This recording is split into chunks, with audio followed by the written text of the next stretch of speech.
Dear students, ഇന്ന് നമ്മൾ ചെയ്യാൻ പോകുന്നത് ആറ്റം മോഡൽസ്. അതായത് ഇന്ന് നമ്മൾ സങ്കല്പിക്കുന്ന ഒരു ആറ്റം ഉണ്ടല്ലോ, ന്യൂക്ലിയസ് ഉണ്ട്, electrons are revolve round the nucleus എന്നൊക്കെ നമ്മൾ സങ്കല്പിക്കുന്ന ഒരു ആറ്റത്തിലേക്ക് എത്തിയിട്ടുള്ള ചില ഡിസ്കവറീസും, പക്ഷേ കുറേ കൂടി കൃത്യമായിട്ട് ആറ്റത്തിൻ്റെ മോഡലിന് പറഞ്ഞു തന്നിട്ടുള്ള ബോർ എന്നുള്ള സയൻറ്റിസ്റ്റിൻ്റെ ബോർ മോഡൽ ആറ്റമാണ് ഇന്നത്തെ ക്ലാസ്സിലൂടെ നമ്മൾ പറയുന്നത്. അപ്പോൾ ബോർ മോഡലത്തേക്ക് എത്തണമെങ്കിൽ നമ്മൾ 2-3 കാര്യങ്ങൾ ഒന്ന് വ്യക്തമായിട്ട് പറയണം. ഒന്ന്, ആദ്യമായിട്ട് നമുക്ക് ഈ ആറ്റം എന്നുള്ള കോൺസെപ്റ്റ് നിങ്ങൾക്കറിയാം. നമുക്ക് ആരാ തന്നിട്ടുള്ളത്? ഡാൾട്ടൺ ആണ് തന്നിട്ടുള്ളത്. ഡാൾട്ടൺ പറഞ്ഞത് എന്താണ്? All matters are made up of say minute particle and it is called atoms. So all substances are made up of a large number of minute particle called atom. എന്ന് ആര് പറഞ്ഞിട്ടുണ്ട്? Dalton പറഞ്ഞിട്ടുണ്ട്. ആ ഡാൾട്ടൻ്റെ മറ പിടിച്ചുകൊണ്ട് മറ്റൊരു സയൻറ്റിസ്റ്റാണ് തോംസൺ. തോംസൺ പറഞ്ഞത് നിങ്ങളെല്ലാവർക്കും ഓർമ്മ ഉണ്ടാവും. ആറ്റത്തിൽ the entire mass and the positive charge of the atom is spread throughout. അല്ലേ? നമുക്ക് തോംസൺ പറഞ്ഞിട്ടുള്ള ഐഡിയാസിലേക്ക് ഒന്ന് ജസ്റ്റ് ഒന്ന് കണ്ണോടിച്ചു പോവാം. നോക്കി, തോംസൺ പറഞ്ഞു, തോംസൺ മോഡലിൽ എന്താ പറഞ്ഞിട്ടുള്ളത് നോക്കാം നമുക്ക്. Total mass of the atom, total mass and the charge of the atom, positive charge atom is concentrated inside throughout the atom and negatively charged particles are embedded in it എന്ന് നമുക്ക് Thomson നമ്മളോട് പറഞ്ഞു തന്നു. ഇതൊക്കെ നമ്മൾ മുമ്പത്തെ ക്ലാസ്സുകളിൽ പഠിച്ച കാര്യങ്ങളാണ്. ഇതിനെ പിന്നീട് എന്ത് ചെയ്തു? റൂദർഫോർഡ് എന്നുള്ള സയൻറ്റിസ്റ്റ് അയാളെ എക്സ്പെരിമെൻറ്റ്, ഏത്? റൂദർഫോർഡിൻ്റെ ആൽഫ സ്കാറ്ററിംഗ് എക്സ്പെരിമെൻറ്റ്, നമ്മൾ മുമ്പത്തെ ക്ലാസ്സിലൊക്കെ പഠിച്ച കാര്യങ്ങളാണ്. ആ ആൽഫ സ്കാറ്ററിംഗ് എക്സ്പെരിമെൻറ്റിനെ ബേസ് ചെയ്തിട്ട് അയാൾ പറഞ്ഞു most of the part of the atoms are empty. അതാണ് റൂദർഫോർഡിൻ്റെ മെയിൻ ഐഡിയ. റൂദർഫോർഡ് തന്നിട്ടുള്ളത് Rutherford model atom. Rutherford model ആറ്റത്തിലുള്ള മെയിൻ ഐഡിയ എങ്ങനെയെന്ന് വെച്ച് കഴിഞ്ഞാൽ, so most of the part of atoms are empty എന്ന് റൂദർഫോർഡ് പറഞ്ഞിട്ടുണ്ടായിരുന്നു, നമുക്കറിയാം. അതേപോലെ തന്നെ നമുക്കറിയുന്നൊരു കാര്യമാണ് total mass and the charge of atom is concentrated somewhere inside. Total ചാർജും മാസും അതുപോലെ തന്നെ ആ സെൻറ്ററിൽ എവിടെയോ കോൺസെൻട്രേറ്റ് ചെയ്ത് നിൽക്കുന്നുണ്ട് എന്ന് പറഞ്ഞിട്ടുണ്ട്. And the electrons are revolve round the nucleus. Electrons ന്യൂക്ലിയസിൻ്റെ ചുറ്റും ഇങ്ങനെ കറങ്ങുക എന്നും കൂടി ആര് പറഞ്ഞിട്ടുണ്ട്? റൂദർഫോർഡ് പറഞ്ഞിട്ടുണ്ട്. ക്ലിയർ? ആ റൂദർഫോർഡ് മോഡൽ ആറ്റത്തിന് ചില ഡ്രോബാക്സുകളുണ്ട്, നമുക്കറിയാം. ഏതൊക്കെയാണ്? ഇലക്ട്രോൺ ചാർജ്ഡ് ബോഡി ആയതുകൊണ്ട് ഒരു ഇലക്ട്രോൺ ന്യൂക്ലിയസിൻ്റെ ചുറ്റും ഇങ്ങനെ കറങ്ങുമ്പോൾ there is a possibility of fall of electron into the nucleus. That mean Rutherford atom model unstable ആണ്, നമുക്കറിയുന്ന കാര്യമാണ്. ദെൻ ആ സമയത്ത് കുറേ പുതിയ ഡിസ്കവറീസ് ഒക്കെ വന്നു. അതിലൊരു മോസ്റ്റ് ഇമ്പോർട്ടൻറ്റ് ഡിസ്കവറി നമുക്കൊരു പക്ഷേ സയൻസിൻ്റെ തന്നെ അല്ലെങ്കിൽ ആറ്റത്തിൻ്റെ ഡിസ്കവറിയിൽ തന്നെ ഒരു വലിയ മാറ്റത്തിന് കാരണമായൊരു കാര്യമാണ് അറ്റോമിക് സ്പെക്ട്രം. അറ്റോമിക് സ്പെക്ട്രം എന്നുള്ളൊരു ടേം നമുക്കറിയാം. അറ്റോമിക് സ്പെക്ട്രം ഇൻട്രൊഡ്യൂസ് ചെയ്തു. ആ അറ്റോമിക് സ്പെക്ട്രം ഇൻട്രൊഡ്യൂസ് ചെയ്ത സമയത്ത് നമ്മൾ പറഞ്ഞു റൂദർഫോർഡ് ആറ്റം മോഡൽ വെച്ചിട്ട് എന്ത് എക്സ്പ്ലെയിൻ ചെയ്യാൻ പറ്റിയില്ല? റൂദർഫോർഡിന് അറ്റോമിക് സ്പെക്ട്രം എക്സ്പ്ലെയിൻ ചെയ്യാൻ പറ്റിയിട്ടില്ല. Even the atomic spectrum of hydrogen, നമ്മൾക്കൊരു എക്സാമ്പിൾ നമ്മൾ കേട്ട് കാണും, that is hydrogen spectrum. Hydrogen spectrum എന്നുള്ള ഒരു ഭാഗം നമ്മൾ കേട്ടിട്ടുണ്ട്. ഹൈഡ്രജൻ സ്പെക്ട്രത്തിൽ നിങ്ങൾക്ക് എല്ലാവർക്കും അറിയാം, അവിടെ കുറേ ലൈൻസ് ഉണ്ട്.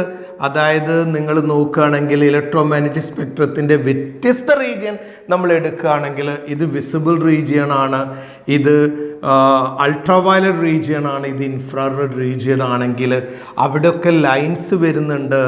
സോ ഞാൻ ഇവിടെ കുറച്ച് ലൈൻ ഇവിടെ കാണിച്ചു, ഇവിടെ കുറച്ച് ലൈൻ കാണിച്ചു. Then 3 series of line here, 3 series of line ഇവിടെ കാണിച്ചു. ഇതിനെ നമ്മൾ പഠിച്ചിട്ടുണ്ട്, ഓർമ്മയുണ്ടോ നിങ്ങൾക്ക്? അതിൻ്റെ പേരെന്താണെന്നുള്ളത് ലൈമൺ സീരീസ് ആണെന്ന് പറഞ്ഞിട്ടുണ്ട്. ഇതിൻ്റെ പേര് ബാമർ സീരീസ് ആണെന്ന് വ്യത്യസ്ത ഡിസ്കവറിന്ന് നമുക്ക് കിട്ടിയിട്ടുണ്ട്. Then this is Balmer and this is passion series ആണ് എന്ന് പറഞ്ഞിട്ടുണ്ട്. ഇത് ബ്രാക്കറ്റ് സീരീസ് ആണെന്ന് പറഞ്ഞിട്ടുണ്ട്, ബ്രാക്കറ്റ് സീരീസ് ആണെന്ന് പറഞ്ഞിട്ടുണ്ട്. And this is called Pfund series ആണെന്നും പറഞ്ഞിട്ടുണ്ട്. സോ ഈ ഐഡിയാസ് ഒന്നും തന്നെ ആർക്ക് പറയാൻ പറ്റിയില്ല? റൂദർഫോർഡിന് പറയാൻ പറ്റാതെ പോയി. അവിടെയാണ് നമുക്ക് കുറേ കൂടിയും അഡ്വാൻസ്ഡായി ഇന്നും നമ്മൾ ആക്സെപ്റ്റ് ചെയ്യുന്ന മോഡേൺ തിയറി എന്ന് പറയുന്ന ക്വാണ്ടം തിയറിയിൽ ആക്സെപ്റ്റ് ചെയ്യുന്ന, അല്ലെങ്കിൽ ഒരു പക്ഷേ ഓൾഡ് ക്വാണ്ടം തിയറി എന്നറിയപ്പെടുന്ന വളരെ ഇമ്പോർട്ടൻ്റ് ആയിട്ടുള്ള മോഡൽ ആറ്റത്തിലേക്ക് നമ്മൾ വരുന്നത്. അതാണ് ഇന്നത്തെ ടോപ്പിക്ക് മെയിനായിട്ട് നമ്മൾ പറയുന്നത്. That is what we call Bohr model for hydrogen atom. ഇതാണ് നമ്മൾ ഇന്നത്തെ ടോപ്പിക്ക്. അപ്പോൾ നമ്മൾ എവിടുന്ന് സ്റ്റാർട്ട് ചെയ്തു? തോംസൻ്റെ പ്ലം പുഡിംഗ് മോഡൽ പറഞ്ഞു, അത് മോഡിഫൈ ചെയ്ത് റൂദർഫോർഡിൻ്റെ ന്യൂക്ലിയർ മോഡൽ പറഞ്ഞു. പക്ഷേ അവിടെയൊക്കെ ഒരുപാട് ഡ്രോബാക്ക് ഉള്ളതുകൊണ്ട് നമ്മൾ ബോർ മോഡൽ ആറ്റം ഒരു പക്ഷേ ഞാൻ നേരത്തെ പറഞ്ഞതുപോലെ ഓൾഡ് ക്വാണ്ടം തിയറി എന്ന് പറയപ്പെടുന്ന ബോറിൻ്റെ ചില ഐഡിയാസിലേക്കാണ് നമ്മൾ ഇന്നത്തെ ക്ലാസ്സിൽ ശ്രദ്ധിക്കാൻ പോകുന്നത്. നോക്കാം എന്തൊക്കെയാണ് ബോറ് ആറ്റത്തിനെ പറ്റി പറഞ്ഞത്. ഒന്നാമത്തെ ഐഡിയ നമുക്ക് നോക്കാം. What are the important postulates of this theory, ബോറിൻ്റെ theory? What is this? Electrons are revolved around the nucleus in a circular path of the fixed radius and energy. You can see it has a fixed radius and energy.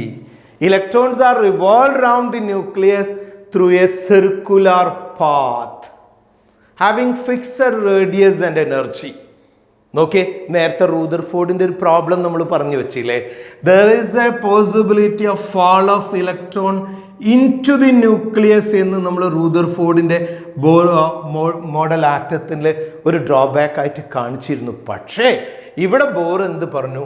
Electrons are revolved round the nucleus, you can see, through a circular path of fixed radius and energy. That mean there is nucleus there as predicted by Rutherford. Rutherford പറയുന്നത് പോലെ തന്നെ അവിടെ ഒരു nucleus ഉണ്ട്. Then electrons are revolved around the nucleus through a fixed path. It is fixed path and having what's called this is one path, first path. These paths are called orbit or a stationary state or allowed energy state. It is called allowed energy state or stationary state or orbit. And these levels are numbered as 1. This is 1. This is 2. Now I am going to write this is 3, this is 3, etc., etc. there.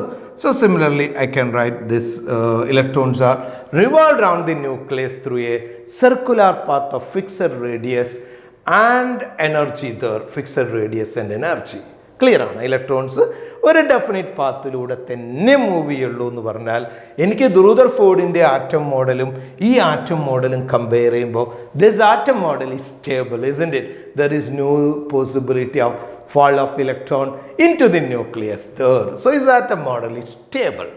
Okay, now let us look what is the second idea given by Rutherford. Is that electrons are revolved around the nucleus through a definite path called orbit, and that orbit has a definite amount of energy, isn't it? And he gives it, derive an equation to find out the energy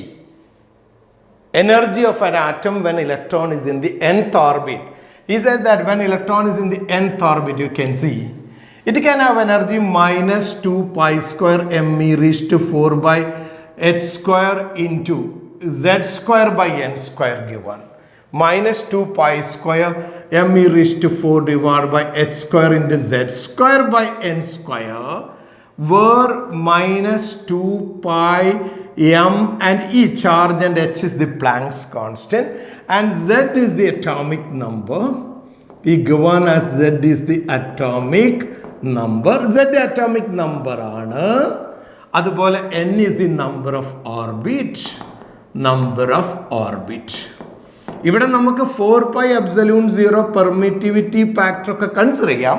ഞാൻ പക്ഷേ അത്ര ഡീറ്റെയിലേക്ക് പോവാതെ നമ്മൾ +1 ലെവലിലേക്ക് അത് നമ്മൾ solve ചെയ്യുകയാണെങ്കിൽ, ഇത്രയും ഭാഗം സോൾവ് ചെയ്യുകയാണെങ്കിൽ, in electron volt, this is in electron volt, you can see it is equal to -13.6 into z square by n square in electron volt. In electron volt you got it as -13.6 into z square by n square. കണ്ടോ, minus electron വോൾട്ടിൽ അങ്ങനെ പറയാം. ഇനി kilo ജൂൾസിലാണ് നമ്മൾ പറയുന്നുണ്ടെങ്കിൽ it is equal to -1312 into z square by n square in kilo joules per mole എന്ന് പറയാം. Then -2.18 into, ഇവിടെ into one factor is there, 10 raised to -18 is there, -2.18 into 10 raised to -18 into z square by n square in terms of joules per atom there.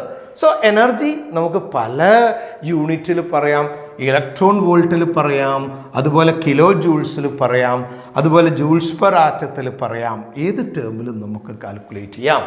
ഇതാണ് bore പറഞ്ഞിട്ടുള്ള energy എന്ന് പറയുന്നത്. Okay, അപ്പോൾ നമുക്കൊരു example ചെയ്ത് നോക്കാം. For example, energy of hydrogen atom when an electron is in the first orbit. എങ്ങനെയാണ് നമ്മൾ വായിക്കേണ്ടത്? ഇത് energy of hydrogen atom when electron is in the first orbit. ഇപ്പോൾ ഹൈഡ്രജൻ ആറ്റമാണ് എന്ന് വിചാരിച്ചോളൂ. ആ ഫസ്റ്റ് ഓർബിറ്റ് ആണിത്. ഈ ഇലക്ട്രോൺ ഇവിടെ നിൽക്കുന്നത്. ഇതാണ് നമ്മൾ വായിക്കേണ്ടത്. ഇവിടെ നിന്ന് ശ്രദ്ധിച്ചു നോക്കിയേ. Energy of hydrogen atom in the first orbit. Electron is in the first orbit ആണെങ്കിൽ ഞാനൊരു കാര്യം ചെയ്യാം, ഇലക്ട്രോൺ വോൾട്ടിൽ ചെയ്ത് നോക്കാം. -13.6 into hydrogen atom into z square by n square ആണ് ഇലക്ട്രോൺ വോൾട്ടിൽ നമ്മൾ പറഞ്ഞത്. That's equal to -13.6 into z, ഹൈഡ്രജൻ്റെ z എത്ര വരുന്നത്? 1 ആണ്. 1 സ്ക്വയർ ബൈ എത്രാമത്തെ ഓർബിറ്റ് ആണ്? n equal to 1, first orbit ആണ്. 1 square, therefore you got -13.6 electron volt. Clear ആയില്ല കാൽക്കുലേഷൻ? നോക്കാം നമുക്ക്. When electron is in the second ഓർബിറ്റിലാണ് ഇലക്ട്രോൺ വരുന്നത് എന്ന് വിചാരിക്കുക. അപ്പോൾ നമ്മൾ എങ്ങനെ കാൽക്കുലേറ്റ് ചെയ്യുക? Energy of hydrogen atom when electron is in the second orbit equal to -13.6 into hydrogen z equal to 1 square by 2 square, and you got -13.6 by 4, and it is equal to -3.4 electron volt. എളുപ്പമാണ്, വേറെ കാര്യങ്ങളൊന്നുമില്ല അതിൽ. നോക്കിക്കൊള്ളയിൽ -3.4 ആണ്. So in electron volt. ഇനി നിങ്ങൾ kilo joules per ആറ്റത്തിലാണ് ചെയ്യുന്നുണ്ടെങ്കിൽ ഇവിടെ നമുക്ക് എന്ത് കിട്ടും?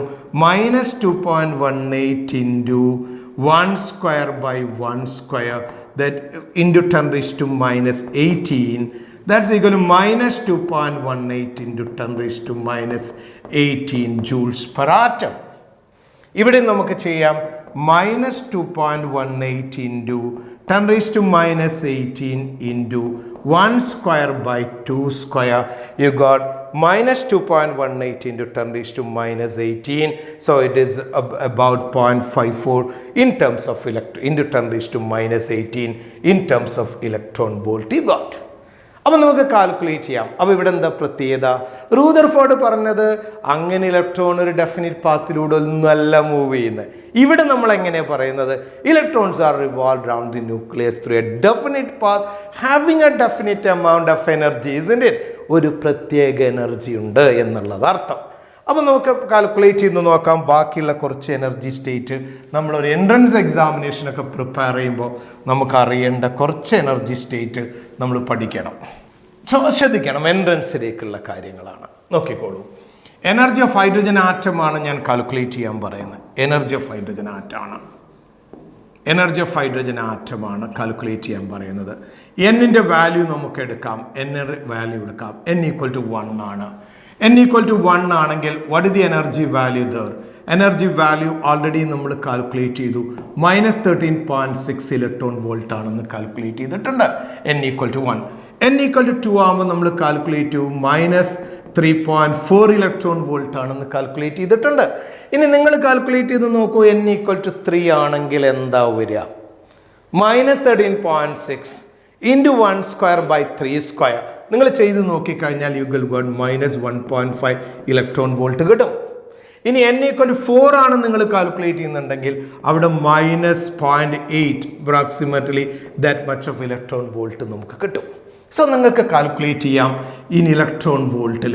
നിങ്ങൾ സ്വന്തമായിട്ടൊന്ന് ചെയ്ത് നോക്കുക. ഇൻ ജൂൾസിൽ നിങ്ങളൊന്ന് കാൽക്കുലേറ്റ് ചെയ്യുക. നമ്മളിവിടെ ജൂൾസിൽ കാൽക്കുലേറ്റ് ചെയ്താൽ -2.18 ഇൻറ്റു 10⁻⁻18 ഇവിടെ ഉണ്ടാവും. ഇവിടെ -0.54 നിങ്ങൾ സ്വന്തമായിട്ട് വർക്ക് ചെയ്ത് നോക്കണം. ഇവിടെ നിങ്ങൾ സ്വന്തമായിട്ട് വർക്ക് ചെയ്ത് നോക്കുക. What is the value there? എന്തിനാണ് ഞാൻ അങ്ങനെ പറയണമെന്ന് വെച്ച് കഴിഞ്ഞാൽ എക്സാമിനേഷൻ ക്വസ്റ്റ്യൻ പേപ്പറിൽ ചിലപ്പോൾ ഉണ്ടായിരിക്കും ഇങ്ങനൊരു question. Energy of hydrogen atom -1.5 electron volt ആണ് എന്ന് പറഞ്ഞാൽ നമ്മളെ തലയിൽ എന്ത് കയറിയിരിക്കണം? ദാറ്റ് n=3 ആണെന്ന് കയറിയിരിക്കണം. കാൽക്കുലേറ്റ് ചെയ്തിട്ട് നമുക്ക് ഫൈൻഡ് ഔട്ട് ചെയ്യാം.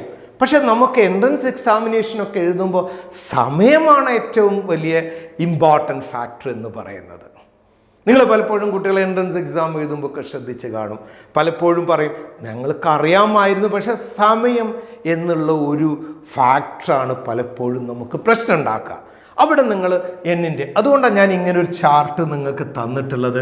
ഈ ചാർട്ട് നിങ്ങളെ മനസ്സിൽ എപ്പോഴും ഉണ്ടായിരിക്കണം. അതേപോലെ ഞാൻ നിങ്ങൾക്ക് പറയാണ് energy of helium plus. That's why I am going to write helium plus. Remember, Bohr idea is applicable only for single electron species. ഒറ്റ ഇലക്ട്രോൺ ഉള്ള സ്പീഷീസിന് മാത്രമേ എന്തുള്ളാവുള്ളൂ? ബോർ ഐഡിയ അപ്ലിക്കബിൾ ആവുള്ളൂ. കാരണം എന്താണെന്ന് വെച്ച് കഴിഞ്ഞാൽ ബോറിൻ്റെ എനർജി കാൽക്കുലേഷൻ നമ്മൾ എടുത്തിട്ടുണ്ട്. നമുക്കതിൻ്റെ ഡെറിവേഷനൊന്നും നമുക്ക് ആവശ്യമില്ല. നിങ്ങളെ ഈ +2 ലെവലിൽ ഡെറിവേഷനൊന്നും വരാത്തതുകൊണ്ട് എങ്കിലും നമ്മൾ മനസ്സിലാക്കണം. ഇപ്പോൾ ബോർ എങ്ങനെയാണ് ആ എനർജി കാൽക്കുലേറ്റ് ചെയ്തതെന്ന് വെച്ച് കഴിഞ്ഞാൽ സെൻട്രലൊരു ന്യൂക്ലിയസ് ഉണ്ട് as predicted by Rutherford. You know that one. Then ഒരു ഇലക്ട്രോൺ ഇവിടെ ഉണ്ടെങ്കിൽ ഈ ഇലക്ട്രോൺ ഇതിനെ അട്രാക്റ്റ് ചെയ്യുന്നുണ്ട് എന്ന് നിങ്ങൾക്കറിയാം.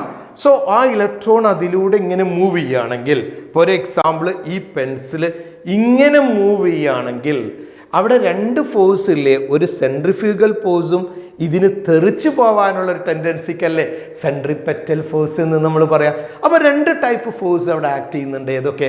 സെൻട്രിപെറ്റലും സെൻട്രിഫ്യൂഗൽ ഫോഴ്സും ഉണ്ടല്ലോ.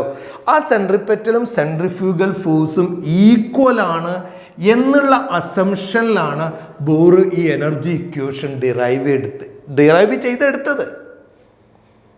അപ്പോൾ അങ്ങനെ വരുമ്പോൾ ദാറ്റ്സ് ഈക്വൽ എന്ന് പറഞ്ഞിട്ടാണ് ഡെറിവേഷൻ സ്റ്റാർട്ട് ചെയ്തത്. പക്ഷേ ഒരു ഇലക്ട്രോണും കൂടി അധികം വന്നു എന്ന് വിചാരിക്കുക. ഇപ്പോൾ ഒരു ഹീലിയം ആറ്റം എടുത്തു 2 ഇലക്ട്രോൺ ഉണ്ട്. അങ്ങനെ വരുമ്പോൾ ഏത് ഫാക്ടറും കൂടിയുണ്ട്? ഈ ഇലക്ട്രോൺ റിപ്പൽഷൻ എന്ന് പറയുന്ന ഒരു ഫാക്ടറും കൂടി അവിടെ അധികം വരും. അതിനെ ബേസ് ചെയ്തിട്ടില്ല. അതായത് ഈ കാൽക്കുലേഷനിൽ, എനർജി കാൽക്കുലേഷനിൽ അങ്ങനെയുള്ള ഒരു electron repulsion factor Bohr consider ചെയ്തിട്ടില്ല. അതുകൊണ്ട് തന്നെയാണ് പറയുന്നത് Bohr idea is applicable only for single electron species. Single electron സ്പീഷീസിന് മാത്രമേ നമുക്ക് ബോറിൻ്റെ ഐഡിയ അപ്ലൈ ചെയ്യാൻ പറ്റുള്ളൂ എന്നുള്ളത് എപ്പോഴും നമ്മളെ മനസ്സിൽ വരണം. ഇപ്പോൾ ബോറിൻ്റെ ഐഡിയ ഒരു ക്വസ്റ്റ്യൻ ചോദിച്ചു, what is the energy of helium atom? Electron is in helium atom എന്ന് പറഞ്ഞാൽ ഒരിക്കലും നിങ്ങൾ ഈ ഇക്വേഷൻ ഉപയോഗിക്കരുത്. കാരണം എന്താ? Bohr idea is applicable only for single electron species. Okay, അപ്പോൾ സിംഗിൾ ഇലക്ട്രോൺ സ്പീഷീസിന് മാത്രമേ. അതുകൊണ്ടാണ് ഞാൻ ഇവിടെ ഹീലിയം പ്ലസിൻ്റെ എനർജി കാൽക്കുലേറ്റ് ചെയ്യാൻ പറഞ്ഞത്. നമുക്കൊന്ന് ആലോചിക്കാം. ഇഫ് n=1 എങ്ങനെ നമ്മളെ കാൽക്കുലേഷൻ വരിക? -13.6 ഇൻറ്റു ഹീലിയത്തിൻ്റെ atomic number is 2 square divided by 1 square ആണ്. So you got -13.6 into 2 square, that is -54.4 electron volt ആണ്. കണ്ടോ? അവിടെ -54.4 ഇലക്ട്രോൺ വോൾട്ട് ആണ്. ഇനി ഞാൻ പറയാം n=2 ആണ് എനർജി എന്ന് വിചാരിച്ചോളൂ. Energy level is 2. So you got -13.6 into 2 square by 2 square ആണ് എന്ന് പറഞ്ഞാൽ നിങ്ങൾ ആൻസർ എന്തായി? നിങ്ങൾ നോക്കിയേ, -13.6 ഇറ്റ്സെൽഫ്. സോ -13.6 ഇലക്ട്രോൺ വോൾട്ട് ആണ്. ഇനി അതിൻ്റെ 3ഉം 4ഉം നിങ്ങൾ കാൽക്കുലേറ്റ് ചെയ്യണം. അതുപോലെ ഇവിടുത്തെ എനർജി വാല്യൂയും കൂടി നിങ്ങളൊന്ന് കാൽക്കുലേറ്റ് ചെയ്തെടുക്കണം. ഇതെല്ലാം ഫിക്സഡ് വാല്യൂ ആണ്, മാറ്റാൻ പറ്റൂലല്ലോ. നമുക്ക് മനസ്സിലായില്ലേ? സോ അപ്പോൾ ഇവിടെ എനർജി, അപ്പോൾ ഇവിടെ ഒന്ന് ശ്രദ്ധിച്ച് നോക്കിയേ. ഹൈഡ്രജൻ ആറ്റത്തിൻ്റെ ഫസ്റ്റ് ഓർബിറ്റിൻ്റെ എനർജി ഹീലിയം പ്ലസിൻ്റെ സെക്കൻഡ് ഓർബിറ്റിൻ്റെ എനർജിയാണ്. അതൊന്ന് ശ്രദ്ധിക്കേണ്ട പോയിൻ്റാണ് നമ്മളെ സംബന്ധിച്ചിടത്തോളം. അതായത് ഹൈഡ്രജൻ ആറ്റത്തിൻ്റെ ഫസ്റ്റ് എനർജിയും ഹീലിയം ആറ്റത്തിൻ്റെ, സോ ഹൈഡ്രജൻ ആറ്റത്തിൻ്റെ ഫസ്റ്റ് എനർജി ഞാൻ എഴുതുന്നത് ശ്രദ്ധിച്ചേ. ഹൈഡ്രജൻ ആറ്റത്തിൻ്റെ so electron is in the first orbit ആണ്. ഹൈഡ്രജൻ ആറ്റത്തിൽ electron is in the first orbit is equal to energy of helium plus in the second orbit. In the second orbit ഞാൻ നിങ്ങളോട് ചോദിച്ചോട്ടെ, what about the energy of lithium +2? എന്തുകൊണ്ടാണ് ഞാൻ lithium +2 എടുത്തത്? എന്തുകൊണ്ടാണ്? കാരണം അവിടെ സിംഗിൾ ഇലക്ട്രോണേ ഉള്ളൂ. എന്തായിരിക്കും നിങ്ങൾ നോക്കിയേ, ഇവിടെ ഈക്വൽ ആവണമെങ്കിൽ ഈ എനർജി ഫാക്ടർ എന്താവണം? ഇറ്റ് ഷുഡ് ബി 3 ആയിരിക്കണം. അതേപോലെ നിങ്ങൾ ആലോചിക്കൂ, എനർജി ഓഫ് ബെരീലിയം 3+ ആവണം. എത്രാമത്തെ എനർജി സ്റ്റേറ്റ് ആവണം? ഇവിടെ 1² Z²/n², 1² 2² 3²/3². So it should B 4. വളരെയധികം ശ്രദ്ധിക്കേണ്ട വളരെ ഇമ്പോർട്ടൻ്റ് ആയിട്ടുള്ളൊരു പോയിൻ്റാണ് energy of hydrogen atom, energy of helium plus energy of lithium 2+ etcetera. Clear ആണ് എനർജി ടേം എന്ന് പറയുന്നത്. Now go for the third idea of the Bohr model. The radius of the orbit can be given by the equation. Radius is given by the equation. Okay, this not consider this one. You consider only this one, 0.529 into n²/z. നമുക്ക് അതിൻ്റെ derivations ഒന്നും വേണ്ട. നമുക്ക് bore പറഞ്ഞിട്ടുള്ള കോൺസെപ്റ്റും അതിൻ്റെ ഡീറ്റെയിൽസിലേക്ക് നമ്മൾ പോയാൽ മതി. അപ്പോൾ നമുക്ക് നോക്കാം. Radius of the nth orbit is given by 0.529 n²/z angstrom unit. 0.529 into n²/z angstrom unit. നമുക്കൊന്ന് നോക്കാം. അപ്പോൾ ഹൈഡ്രജൻ ആറ്റം നമുക്ക് വീണ്ടും എടുക്കാം. This is nucleus there and I can say this is the first orbit. What about the radius of the first orbit? ഈ radius of the first orbit എന്താന്ന് നമുക്കൊന്ന് നോക്കാം. So radius of first orbit of hydrogen atom, I can say radius of the first orbit of hydrogen atom is equal to I can write radius of the first orbit of hydrogen atom is equal to 0.529 into n²/z. It is first orbit 1²/1². Therefore I can say it is 0.529 angstrom unit. 0.529 angstrom unit. Therefore this equation can be written as radius of the nth orbit of hydrogen or hydrogen like ion. In the hydrogen like ion എന്ന് പറഞ്ഞാൽ എന്താ? ഒരു electron ഉള്ള species. നമ്മൾ നേരത്തെ പറഞ്ഞു applicable only for single electron species. Our radius of the nth orbit is equal to that 0.529 means radius of hydrogen and first orbit of hydrogen atom is this one. Radius of the first orbit of hydrogen atom into n²/z angstrom unit. I can write it as n²/z angstrom unit. Now can you calculate what is the radius of the first orbit of helium plus? Can you say what is that? I can write 0.529 into first orbit n²/z is a first orbit divided by what is z? It is 0.529 into n²/z by 2 is the correct answer because the atomic number of that helium plus is equal to 2 ആണ്. ഹീലിയത്തിൻ്റെ atomic number തന്നെയാണ് അവിടെ 2 ആക്കി എടുക്കേണ്ടത്. So radius of the nth orbit is also calculated. ഇതാണ് bore തന്ന main idea. An electron can revolve around the nucleus through a definite path. Why called a definite path or a stationary path? അതിനൊരു പ്രത്യേക energy ഉണ്ട്, പ്രത്യേക radius ഉണ്ട്. അപ്പോൾ as long as the electron is moving through this definite path, ആ electron ആ definite പാത്തിലൂടെ move ചെയ്യുന്നിടത്തോളം കാലം atom never absorb or emit energy. Atom absorb ചെയ്യുകയോ എമിറ്റ് ചെയ്യുകയോ ചെയ്യില്ല എന്നാണ് ബോറിൻ്റെ കോൺസെപ്റ്റ്. അപ്പം നമ്മൾ റൂദർഫോർഡിലേക്ക് വന്നേ, electrons are revolve round the nucleus as predicted by Rutherford. അപ്പോൾ there is a possibility of fall of electron into the nucleus. അങ്ങനെ ഒരു പോസിബിലിറ്റി നമുക്ക് ഇവിടെ ഇല്ല എന്നുള്ളതാണ്. Therefore I can say Bohr atom model is stable. There is no possibility of fall of electron into the nucleus. So clear ആണ് radius and definite path. നമുക്ക് അടുത്തൊരു പോയിന്റിലേക്ക് പോയി നോക്കാം. What's the idea given?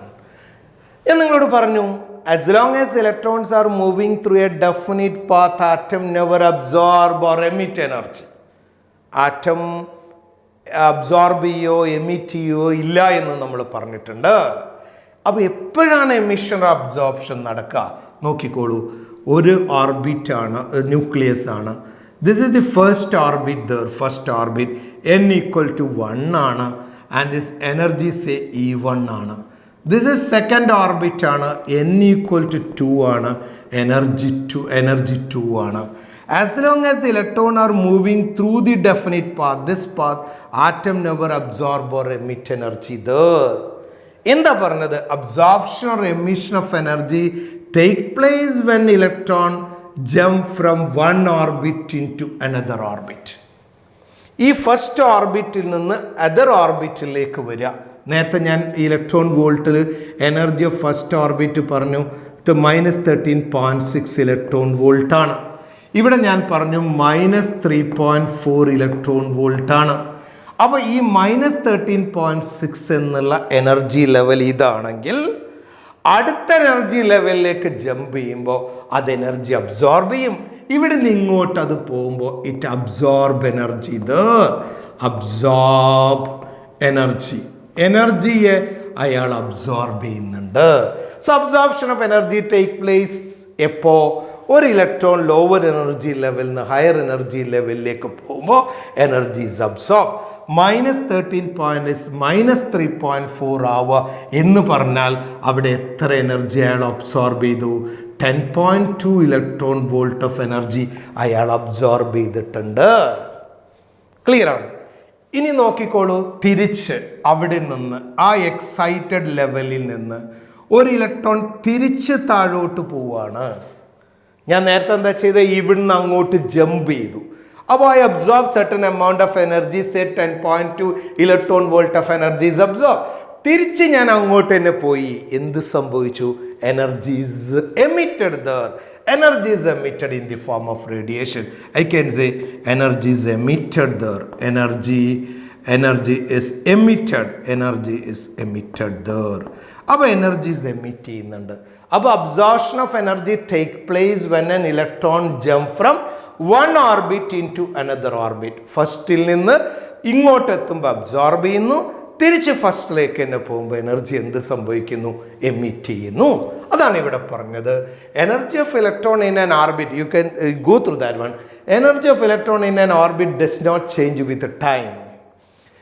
However, when an electron absorbs energy, it will move away from the nucleus. When it absorbs energy, it moves away from the nucleus, that is to higher energy level. And when it loses energy emitted, what happens? It will move towards the nucleus, that means lower energy level. അപ്പോൾ നമുക്ക് എഴുതിക്കൂടെ? Can you say what is the change in energy there? Change in energy, I can say E2 minus E1 or E1 minus E2. Okay, that is E2 minus E1. What is energy E? Energy, you know, it is equal to -13.6 into. What's that energy quotient there? Energy quotient is, what's that? -13.6 into Z square by, so N2 square minus -13.6 into Z square by N1 square. I can write it like this. Or I can write it is equal to -13.6 into Z square by -13.6 into, this is -13.6. Therefore, I can say -13.6 into Z square by, change in energy I am going to write, then square by N2 square minus z square by n1 square. I can write it like this. So change in energies can be calculated by any method. Energy absorbed or energy emitted minus 13 point z square by n2 square minus z square by n square can be taken as the change in energy. So this point is clear now. Absorption of energy take place when electron jump from one orbit into another orbit is usually called the is happened there, and there is no other way for absorption or emission of energy. അതാണ് അവിടെ അബ്സോർപ്ഷനോ എമിഷനോ നടക്കുന്നത് അതെങ്ങനെയാണെന്നാണ് പറഞ്ഞത്. അടുത്തൊരു കൺസെപ്റ്റും കൂടി bore തന്നിട്ടുണ്ട്. Simple equation പഠിച്ചാൽ മതി. ഒരു ഇലക്ട്രോണിയുടെ ഓർബിറ്റിലൂടെ മൂവ് ചെയ്യുകയാണെങ്കിൽ, suppose this is the nucleus, ഒരു ഇലക്ട്രോൺ ഈ ഡെഫിനിറ്റ് പാത്തിലൂടെ ഇങ്ങനെ മൂവ് ചെയ്യുകയാണെങ്കിൽ അതിൻ്റെ വെലോസിറ്റി തന്നിട്ടുണ്ട്. Velocity of the nth orbit given as 2.18 into 10 raised to 6 into z by n. Velocity is directly proportional to z and inversely proportional to n. So velocity of the nth orbit is also given by Bohr as velocity of nth orbit is equal to 2.18 into 10 raised to 6 into z by n. അപ്പോൾ ഇവിടെ ഞാൻ പഠിച്ചതിൽ ഒരു ശ്രദ്ധിക്കേണ്ട ഒരു point ഇതാണ്, നോക്കിക്കോളൂ. Energy ഞാൻ എടുത്തു. Energy of electron in earth orbit is directly proportional to z square by n square. You got it. Radius of electron in the nth orbit is direct 0.529 n square by z. ഓർത്ത് വെക്കണം. And velocity of electron in the nth orbit is directly proportional to z and inversely proportional to n. Entrance പഠിക്കുന്ന കുട്ടികൾ ശ്രദ്ധിക്കേണ്ട 3 കാര്യമാണ് ഞാനിപ്പോൾ അവിടെ കാണിച്ചത്. നോക്കിക്കോളൂ എന്തൊക്കെയാണ് അവിടെ കാണിച്ചിട്ടുള്ളത്. Energy directly proportional z and inversely proportional to n square. Then radius is directly proportional n square, inversely proportional to z. Velocity is directly proportional to z and inversely proportional to n. പലപ്പോഴും നിങ്ങൾ question പേപ്പറിൽ assertion reason ക്വസ്റ്റ്യനിൽ ഇതെന്നെ ചോദിക്കാറുണ്ട്. Energy directly proportional to z square, velocity is directly proportional to z and radius is inversely proportional to z. അതൊന്ന് നിങ്ങൾ നല്ലോണം ശ്രദ്ധിച്ച് മനസ്സിലേക്ക് കൊണ്ടുപോകേണ്ട ഒരു പോയിൻ്റാണ്. വെലോസിറ്റിയും എനർജിയും അതേപോലെ റേഡിയസും പ്രൊപ്പോർഷണാലിറ്റി എന്നുള്ള കൺസെപ്റ്റ്. ഇതും ബോർ തന്നിട്ടുള്ള മറ്റൊരു ഐഡിയയാണ്. ഇനി നോക്കാം, മറ്റൊരു ഐഡിയയും കൂടി ബോർ നമുക്ക് തന്നിട്ടുണ്ട്. What's that? ഏത് വഴിയിലൂടെ ഒരു ഇലക്ട്രോൺ മൂവ് ചെയ്യണം, ഏത് പാത്തിലൂടെ, ഏത് ഓർബിറ്റിലൂടെ മൂവ് ചെയ്യണം എന്നുള്ളതാണ് ബോർ തന്ന മറ്റൊരു കോൺസെപ്റ്റ്. അതായത് ഒരുപാട് ഓർബിറ്റ് ഉണ്ട്, നമുക്കറിയാം. This is the nucleus there, first orbit is there. ഈ ഓർബിറ്റിലൂടെ ആര് മൂവ് ചെയ്യണം, അതിനാണൊരു കൺസെപ്റ്റ് തന്നു. നോക്കിയേ, angular momentum of an electron is an integral multiple of a constant h by 2 pi. That means mvr is equal to nh by 2 pi. An electron can move only through that orbit. ഒരു electron ആ ഓർബിറ്റിലൂടെ മാത്രമേ move ചെയ്യാൻ പറ്റുള്ളൂ. In which is angular momentum, അതിൻ്റെ angular momentum ഒരു 1 2 3 4 5 എന്നുള്ള multiple of H by 2 pi. ഈ എച്ച് ബൈ 2 പൈ എന്നുള്ള കോൺസ്റ്റൻറ്റിൻ്റെ n ഈക്വൽ ടു 1 2 3 4 5 എന്നുള്ള ഇതിൽ കൂടെ മാത്രമേ മൂവ് ചെയ്യാൻ പറ്റുള്ളൂ എന്ന് പറഞ്ഞാൽ അയാൾക്ക് ഇഷ്ടമുള്ള ഓർബിറ്റിലൂടെ കയറിയിരിക്കാൻ പറ്റൂല. നമ്മൾ ഉദാഹരണത്തിന് നമ്മളൊരു ക്ലാസ്സിൽ, നിങ്ങളെ സ്കൂൾ ക്ലാസ് റൂമിൽ നമ്മൾ റെസ്ട്രിക്ഷൻ വെച്ചു എന്ന് വിചാരിക്കുക, ഒരാൾ ഇത്രാമത്തെ ബെഞ്ചിലിരിക്കാൻ പാടുള്ളൂ. Those who got above 90% of mark in a definite bench, above 80% another bench എന്നൊക്കെ നമ്മളൊരു കൺസെപ്റ്റ് കൊടുക്കുന്നത് പോലെ ബോർ പറഞ്ഞു an electron can move only through that orbit. ഏത് ഓർബിറ്റിലൂടെ? In which is angular momentum is a 1 2 3 4 5 etc. multiple of h by 2 pi. That is mvr is equal to nh by 2 pi, where n can have value 1 2 3 4 etc. there. Okay, അതായത് n 1 ആണെങ്കിൽ what is angular momentum? Angular momentum എന്ന് പറഞ്ഞാൽ എന്താ? What is momentum? Momentum is equal to mass into velocity. എല്ലാവർക്കും അറിയാം, mass into വെലോസിറ്റിയാണ് momentum എന്ന് പറയുന്നത് ആണ്. പക്ഷെ ആംഗുലാർ മൊമെൻറ്റം എന്ന് പറഞ്ഞാൽ ഒരു ഇലക്ട്രോണ് അതാ ഞാനിപ്പോൾ ഇത് സെൻറ്ററാണ്, ഇലക്ട്രോൺ ഇങ്ങനെ മൂവ് ചെയ്യുക എന്ന് വിചാരിച്ചോളൂ. അപ്പോൾ ഇങ്ങനെ ഒരു സർക്കിളിലൂടെ മൂവ് ചെയ്യുന്ന ഈ ഒരു ഇലക്ട്രോൺ ആണ്. It is moving like this. ഇങ്ങനെ സർക്കിളിലൂടെ മൂവ് ചെയ്യുന്ന ഒരു ഇലക്ട്രോണിൻ്റെ മൊമെൻ്റ് എന്ന് പറഞ്ഞാൽ അതിൻ്റെ മാസിനെ അതിൻ്റെ വെലോസിറ്റി കൊണ്ട് മൾട്ടിപ്ലൈ ചെയ്തിട്ട് ഈ റേഡിയസ് കൊണ്ട് മൾട്ടിപ്ലൈ ചെയ്താൽ കിട്ടുന്നതാണ് what is angular momentum. Mass into velocity മൊമെൻ്റാണ്.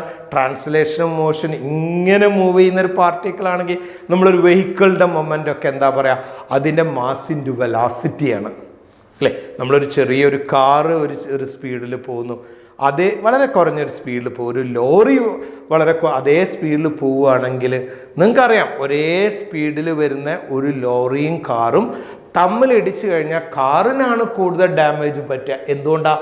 ഈ ലോറിയുടെ മാസ് വളരെ കൂടുതലായതുകൊണ്ട് മാസ് ഇൻറ്റു വെലോസിറ്റി ഒരുപാട് കൂടുതലാണ്. അപ്പോൾ നമ്മളെപ്പോഴും പറയും പതുക്കെ, രണ്ടും പതുക്കെ ആയിരുന്നു വന്നിരുന്നത്, പക്ഷെ കാറിന് ഒരുപാട് ഡാമേജ് പറ്റി. Because the momentum of that lorry is very very high than that of car, because the mass of lorry is greater than that of കാറിൻ്റെ. അതാണ് നമ്മൾ ട്രാൻസ്ലേഷൻ മോഷനിൽ പറയാം. പക്ഷേ നമ്മളൊരു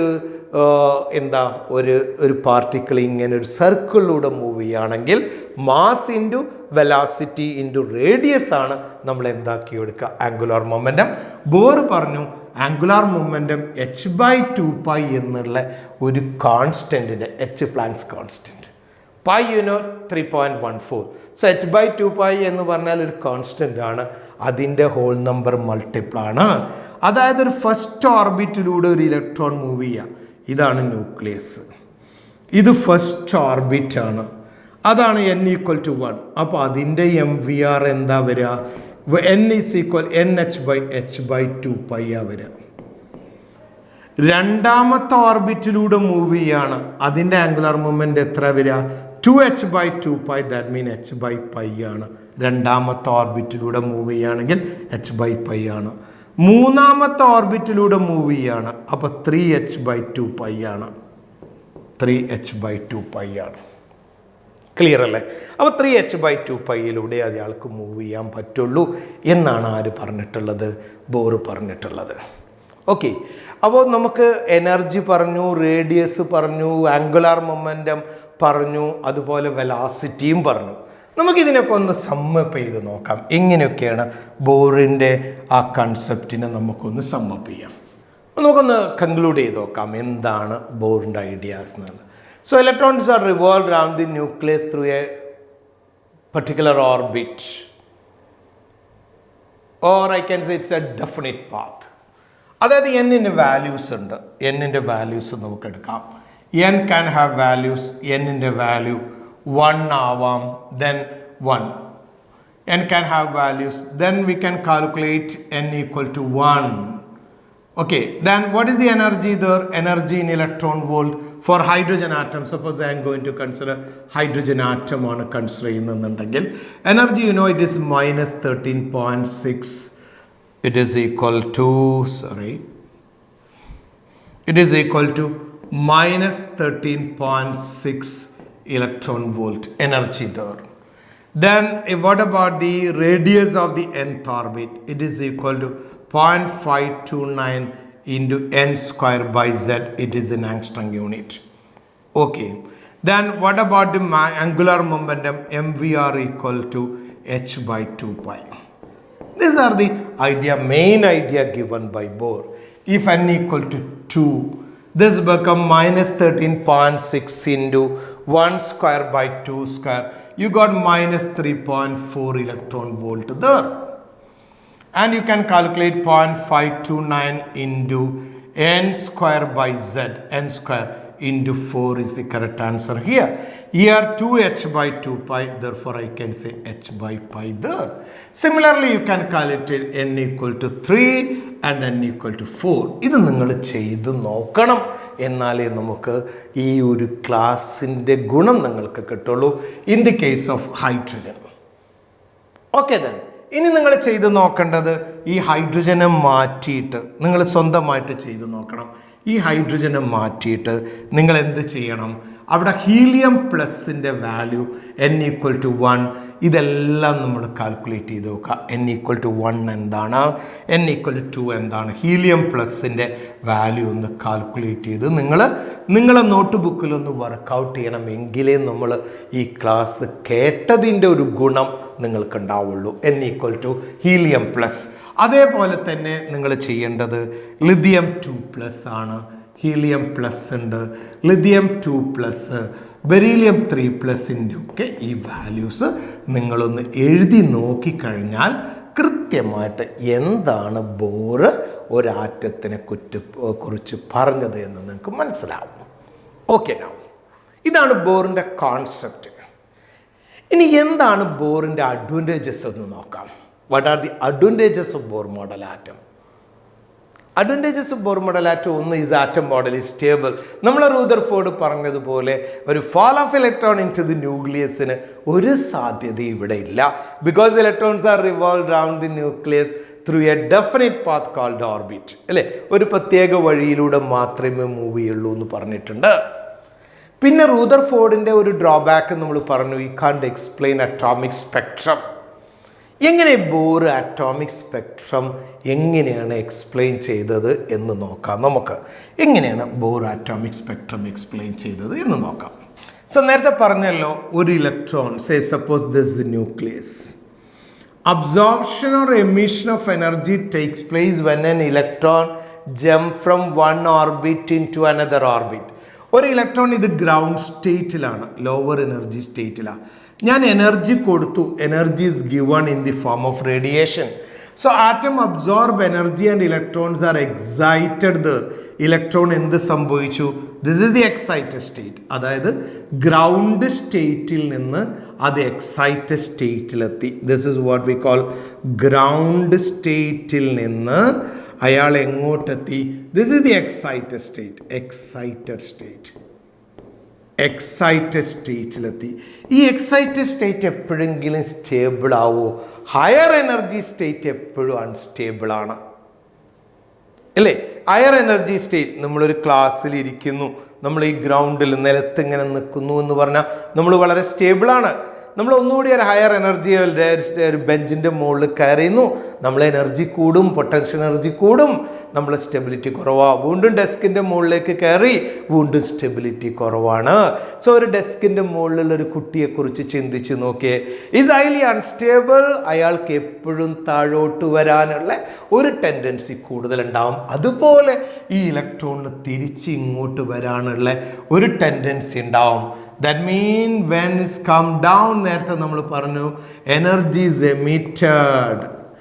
Energy is emitted in the form of radiation, in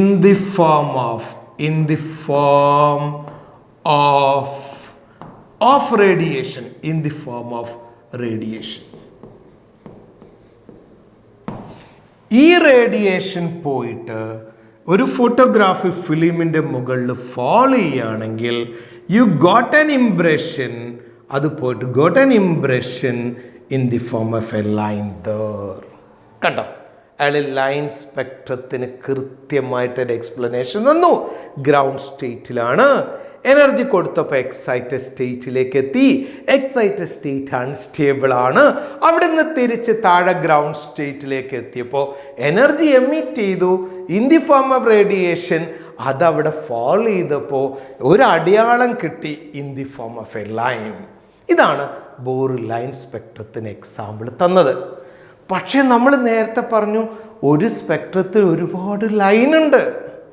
അതെങ്ങനെ വന്നതെന്നുള്ളതാണ് നമ്മളെ പ്രശ്നം. അപ്പോൾ അതിനെങ്ങനെയാണെന്ന് വെച്ച് കഴിഞ്ഞാൽ, നമ്മൾ സ്പെക്ട്രം എടുക്കാൻ വേണ്ടിയിട്ട് ഒരു സാമ്പിൾ ഓഫ് ഹൈഡ്രജൻ ഗ്യാസ് എടുക്കുക. ഒരു സാമ്പിൾ ഓഫ് ഹൈഡ്രജൻ ഗ്യാസ് എന്ന് പറയുമ്പോൾ it contain lot of hydrogen atom, ഒരുപാട് ഹൈഡ്രജൻ ആറ്റം ഉണ്ട്.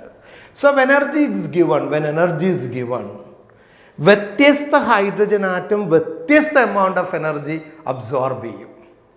ഫോർ എക്സാമ്പിൾ ഒന്നാമത്തെ ഹൈഡ്രജൻ ആറ്റം ഞാൻ പറഞ്ഞു 10.2 ഇലക്ട്രോൺ വോൾട്ട് എനർജി അബ്സോർബ് ചെയ്താൽ ഒന്നാമത്തെ എനർജി ലെവലിൽ നിന്ന് രണ്ടാമത്തെ എനർജി ലെവലിലേക്കല്ലേ എത്തുള്ളൂ. നമുക്കറിയാലോ ആ എക്സൈറ്റ് ചെയ്ത എനർജി 10.2 ആണ്. ആദ്യത്തെ എനർജി -13.6 ആണ്. നമുക്കറിയാം -13.6 ആണ്. n=1 ആകുമ്പോൾ n=2 ആകുമ്പോൾ -3.4 ആണ്. ഈ ഡിഫറൻസ് ഇൻ എനർജിയാണ് ഞാൻ നേരത്തെ പറഞ്ഞ 10.2 അബ്സോർബ് ചെയ്താൽ അവിടെ എത്തും. ഇനി മൂന്നാമത്തെ എനർജി ലെവലാണെങ്കിൽ -1.5 ആണ്.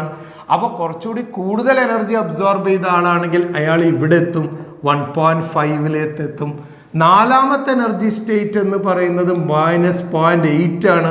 കൂടുതൽ എനർജി അബ്സോർബ് ചെയ്ത ആൾ ഇവിടെ എത്തും അല്ലേ. അപ്പോൾ ഞാൻ എനർജി കൊടുത്താൽ വ്യത്യസ്ത ആറ്റം വ്യത്യസ്ത എമൗണ്ട് ഓഫ് എനർജി അബ്സോർബ് ചെയ്യും. And electrons are excited into different higher energy level.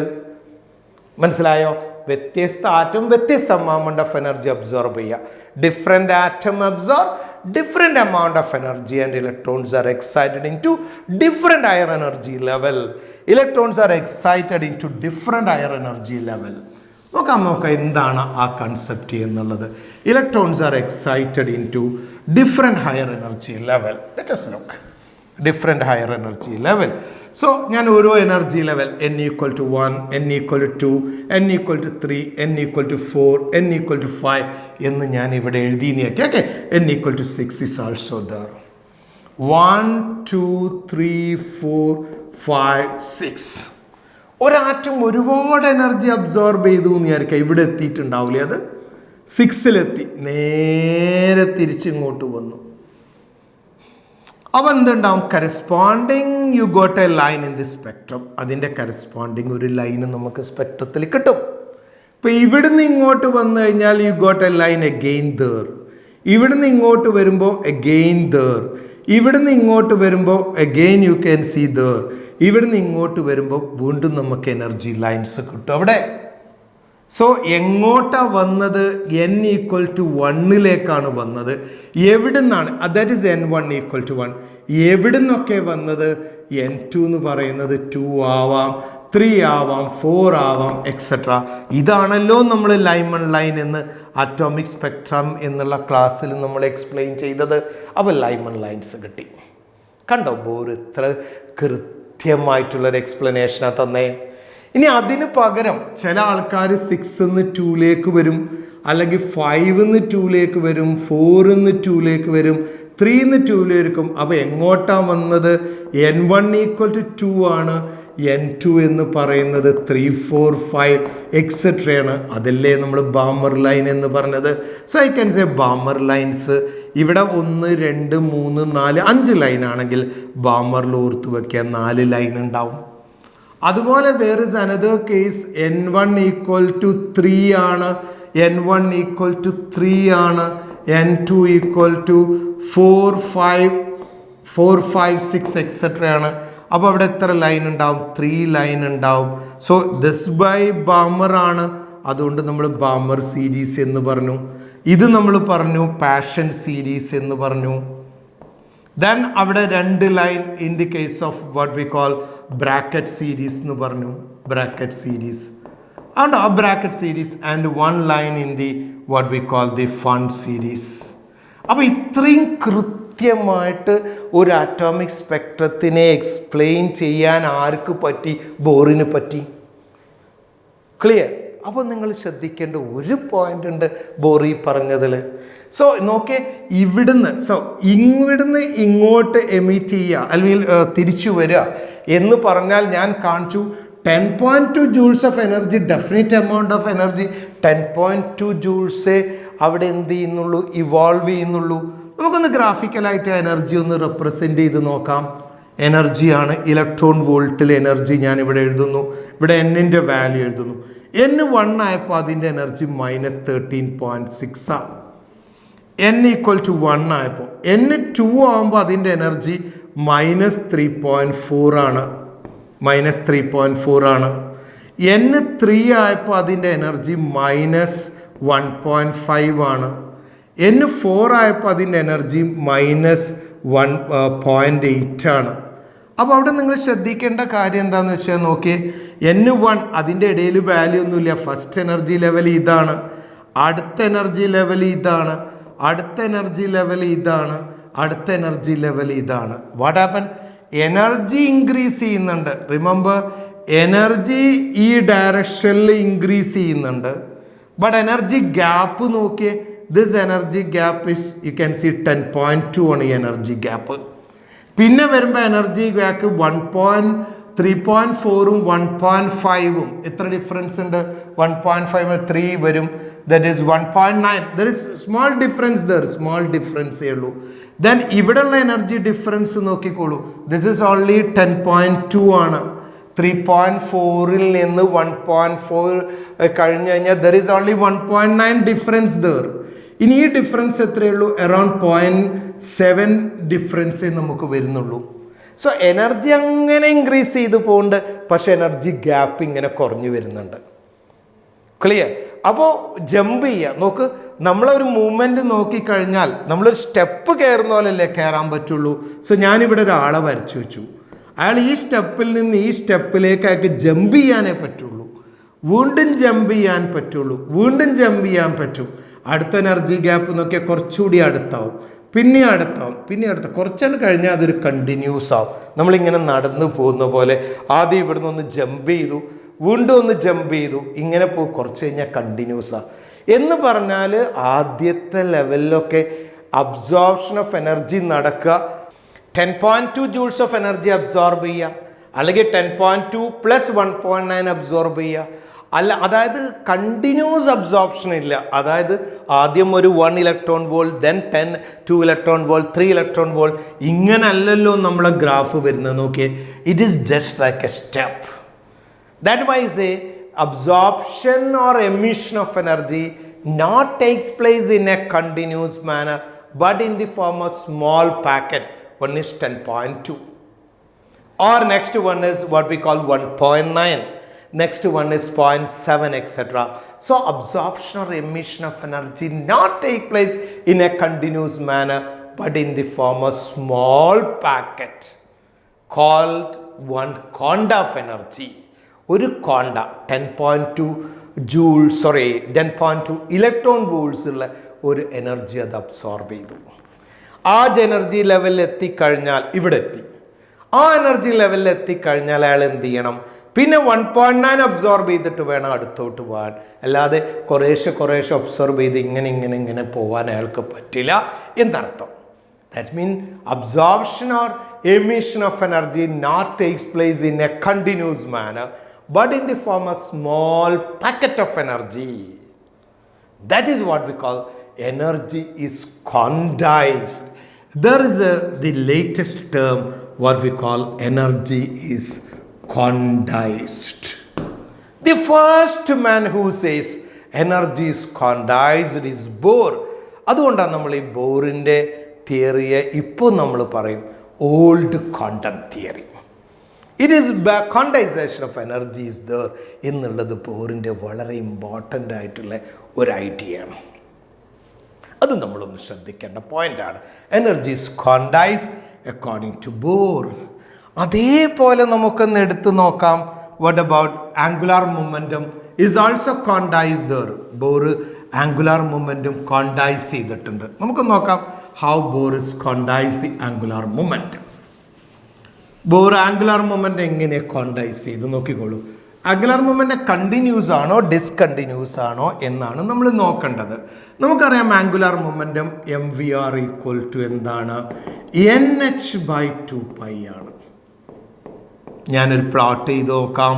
MVR ഒന്ന് പ്ലോട്ട് ചെയ്ത് നോക്കാം. Suppose I am going to say MVR here.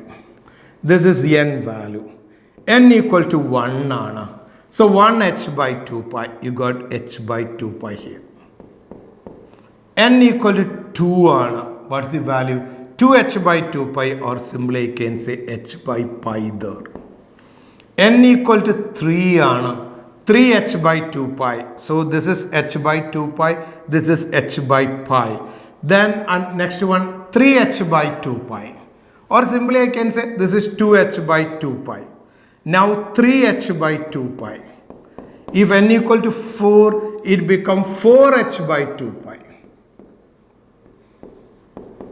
അവിടെ നോക്കിയേ, this is the first level, then second equally spaced ആണ്, കണ്ടോ, that is equally spaced ആണ്. Anyway, is it a continuous one? No, it's also not continuous. One energy angular moment h by 2 pi. Next one is 2h by 2 pi. Next is 3h by 2 pi. Next is 4h by 2 pi. There is no value between the mean. I can say angular momentum is also quantized. Angular momentum is not continuous. Momentum is not continuous, is also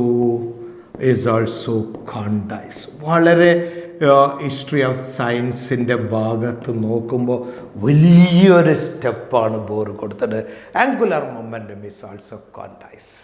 കണ്ടോ, energy is quantize, angular momentum is also quantize according to Bohr concept. ഇതൊക്കെ ബോറിൻ്റെ വലിയ വലിയ അപ്ലിക്കേഷൻസാണ്. Bore പറയുന്ന ഏറ്റവും വലിയ അപ്ലിക്കേഷൻസാണ് നമ്മളീ പഠിച്ചിട്ടുള്ളത്. ക്ലിയർ ആണല്ലോ ബോർ മോഡൽ ആറ്റം. സോ നമുക്കൊന്ന് കൺക്ലൂഡ് ചെയ്യാം. What are the idea given by Bohr? Electrons ഒരു ഡെഫിനിറ്റ് പാത്തിലൂടെ മൂവ് ചെയ്യുള്ളൂ. Electrons are revolve round the nucleus through a definite path. Definite path mean it has a definite amount of energy, definite radius also there, definite called orbit. Second one is that as long as the electron is moving through that orbit, atom never emit energy there, absorb or emit energy. Absorption or emission of energy take place when electron jump from one orbit into another orbit, isn't it? Okay, that's two main idea. Then third one, angular momentum is a whole number multiple of the constant h by 2y. Based on this we can explain atomic spectrum, and the most important thing is what? He quantized the energy and he quantized the angular momentum. And then there are few drawbacks also there. One more drawback. Let us look what are the drawbacks of the Bohr model atom. You can't explain anything about atom contain more than one electron. I already say is applied only for a single electron species.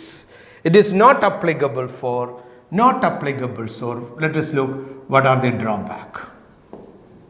drawbacks endokke nokam. One, not applicable for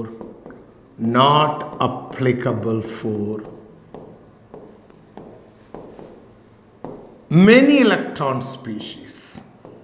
Many electron species എന്ന് പറഞ്ഞാൽ കൂടുതൽ electron ഉള്ള സ്പീഷീസിന് അത് പറ്റൂല.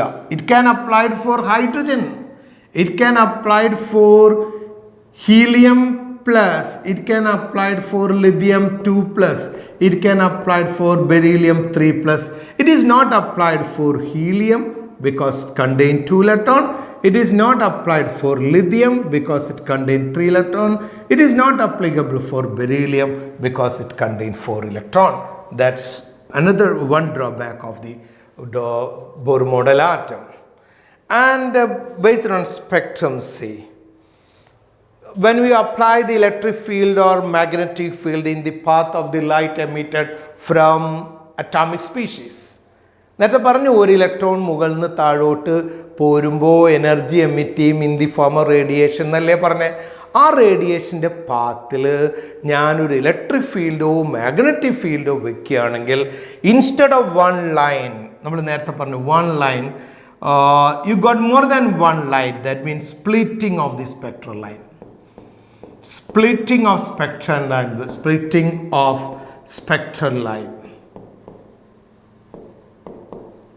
Spectral line. In electric field, I am going to say, in electric field it is called Stark effect.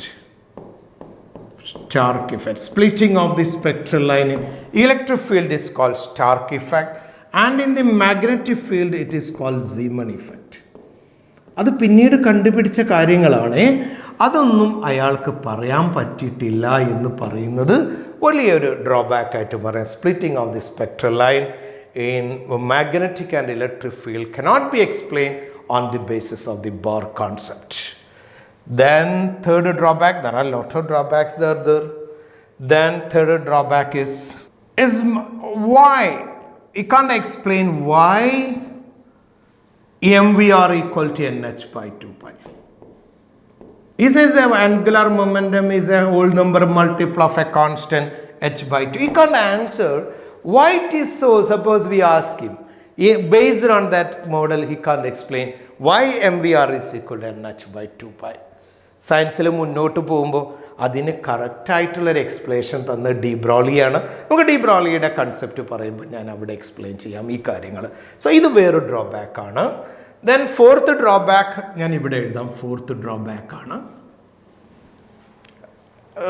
he can't explain dual nature of matter. Dual nature explain ചെയ്യാൻ പറ്റില്ല. Cannot explain. More acceptable concept is cannot explain. That means matter is made up a large number of minute particles, and this particle can also behave like wave. അതിന് wave character ഉണ്ട്, particle character ഉണ്ട്. അല്ലേ? നമ്മൾ മലയാളത്തിൽ പറയും തരംഗ സ്വഭാവവും കണികാ സ്വഭാവവും ഉണ്ട്. ഇതാണ് മോഡേൺ ആക്സെപ്റ്റബിൾ ഐഡിയ എന്ന് പറയുന്നത്. സോ വേവ് ക്യാരക്ടറൊക്കെ എക്സ്പ്ലെയിൻ ചെയ്താലേ നമുക്ക് റീഇൻഫോഴ്സ്മെൻ്റ് ഒക്കെ നമുക്ക് പറയാൻ പറ്റുള്ളൂ. And this idea cannot be explain on the basis of Bohr, because Bohr says electrons are revolve round the nucleus through a definite path. Definite പാത്തിലൂടെ move ചെയ്യുന്ന ഒരു പാർട്ടിക്കിളാകുമ്പോൾ അതിനൊരു വേവ് ക്യാരക്ടർ നമുക്ക് പ്രെഡിക്റ്റ് ചെയ്യാൻ പറ്റൂല. So I can say you can't explain dual nature. ഇനിയുണ്ട് is a model is against uncertainty principle, and you can't explain brightness of spectral line. There are some other few drawbacks for Bohr model atom there. പക്ഷേ ഞാനൊരു 4 important ആയിട്ടുള്ള drawbacks ആണ് ഇവിടെ പറഞ്ഞിട്ടുള്ളത്. നമുക്ക് ഈ idea വെച്ചിട്ട് ഇതിൽ നിന്നൊക്കെ എൻട്രൻസ് എക്സാമിനേഷൻ എങ്ങനെയൊക്കെയാണ് ക്വസ്റ്റ്യൻ ചോദിക്കുക എന്നുള്ളത് നമുക്ക് ഡീറ്റെയിൽ ആയിട്ട് പറയാം.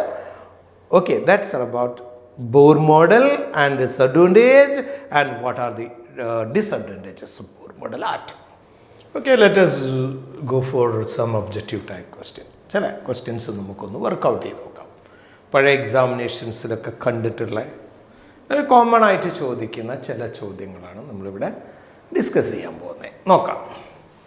First question, which are the following electron in hydrogen atom will require large amount of energy, or which are the following transition of electron? I can write which are the following transition of electron.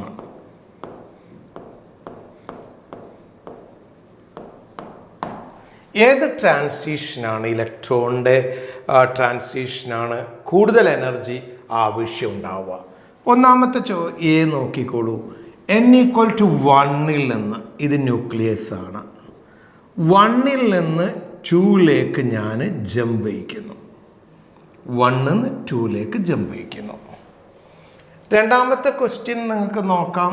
It is equal to 2ൽ നിന്ന് 3ലേക്ക്. Suppose this is 1, this is 2 and this is 3. ഇവിടുന്ന് ഇങ്ങോട്ട് jump ചെയ്യിക്കുന്നു.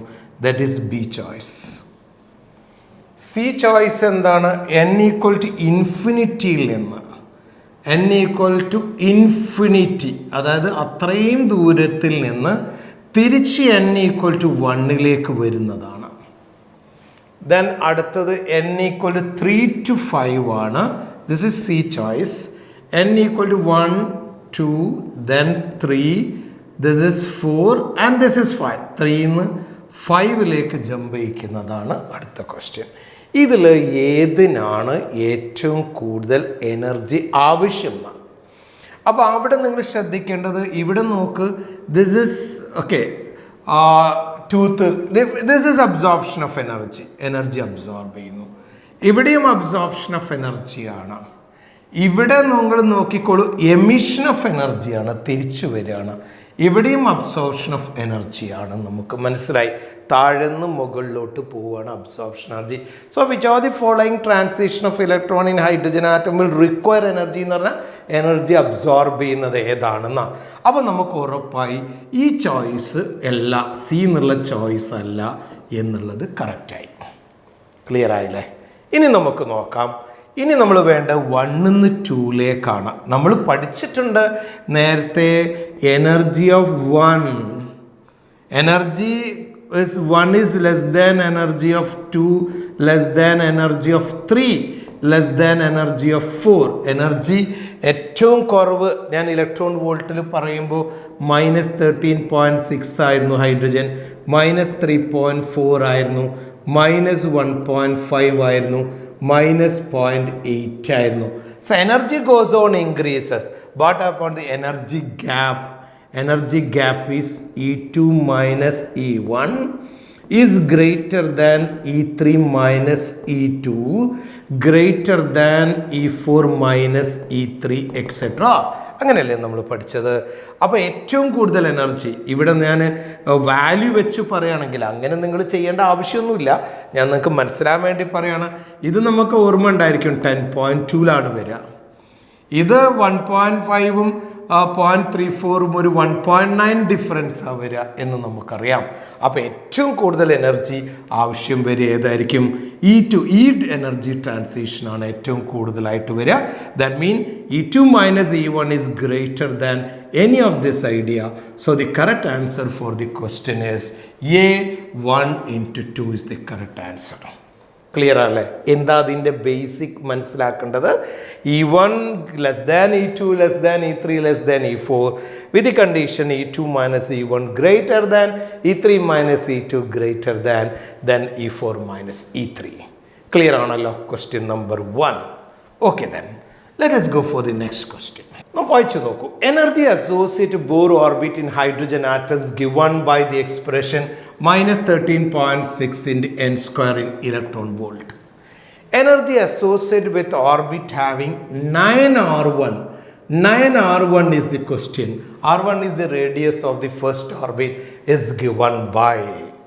അപ്പോൾ എനർജിയാണ് question. 9r1 ആണ്. Radius of the nth orbit is equal to, നമ്മൾ പഠിച്ചിട്ടുണ്ട്, radius of the nth orbit is 0.529 into n square by z angstrom unit എന്ന് നമ്മൾ നേരത്തെ ക്ലാസ്സിൽ കൃത്യമായിട്ട് പഠിച്ചിട്ടുണ്ട്. അപ്പോൾ അവിടെ നമുക്ക് നോക്കാം 0.529 n സ്ക്വയർ ബൈ z. ഇതിനെ നമ്മൾ പറഞ്ഞിരുന്നു radius of hydrogen atom 1 into n square by z angstrom unit എന്ന് നമ്മൾ ജനറലായിട്ട് ഇക്വേഷൻ പഠിച്ചിട്ടുണ്ട്. ഇവിടെ നമ്മൾ z ഈക്വൽ ടു 1 ആണ്. Hydrogen atom z equal to 1 ആയതുകൊണ്ട് radius of hydrogen atom radius of hydrogen atom 1 into hydrogen atom 1 into n square angstrom unit ആണ് radius of hydrogen radius of the nth orbit in hydrogen atom നമുക്കറിയാം. പക്ഷേ ഈ ക്വസ്റ്റ്യനിൽ തന്നത് എന്താണ്? 9r1 ആണ് തന്നത്.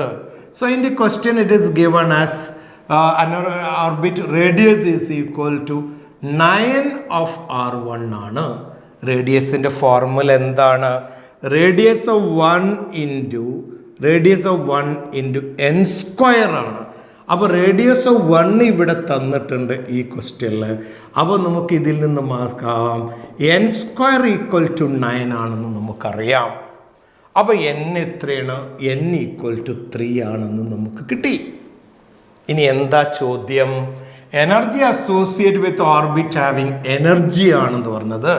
അതായത് energy of the hydrogen atom in the third orbit ആണ് എന്ന് നമ്മൾ പറഞ്ഞിട്ടുണ്ട്.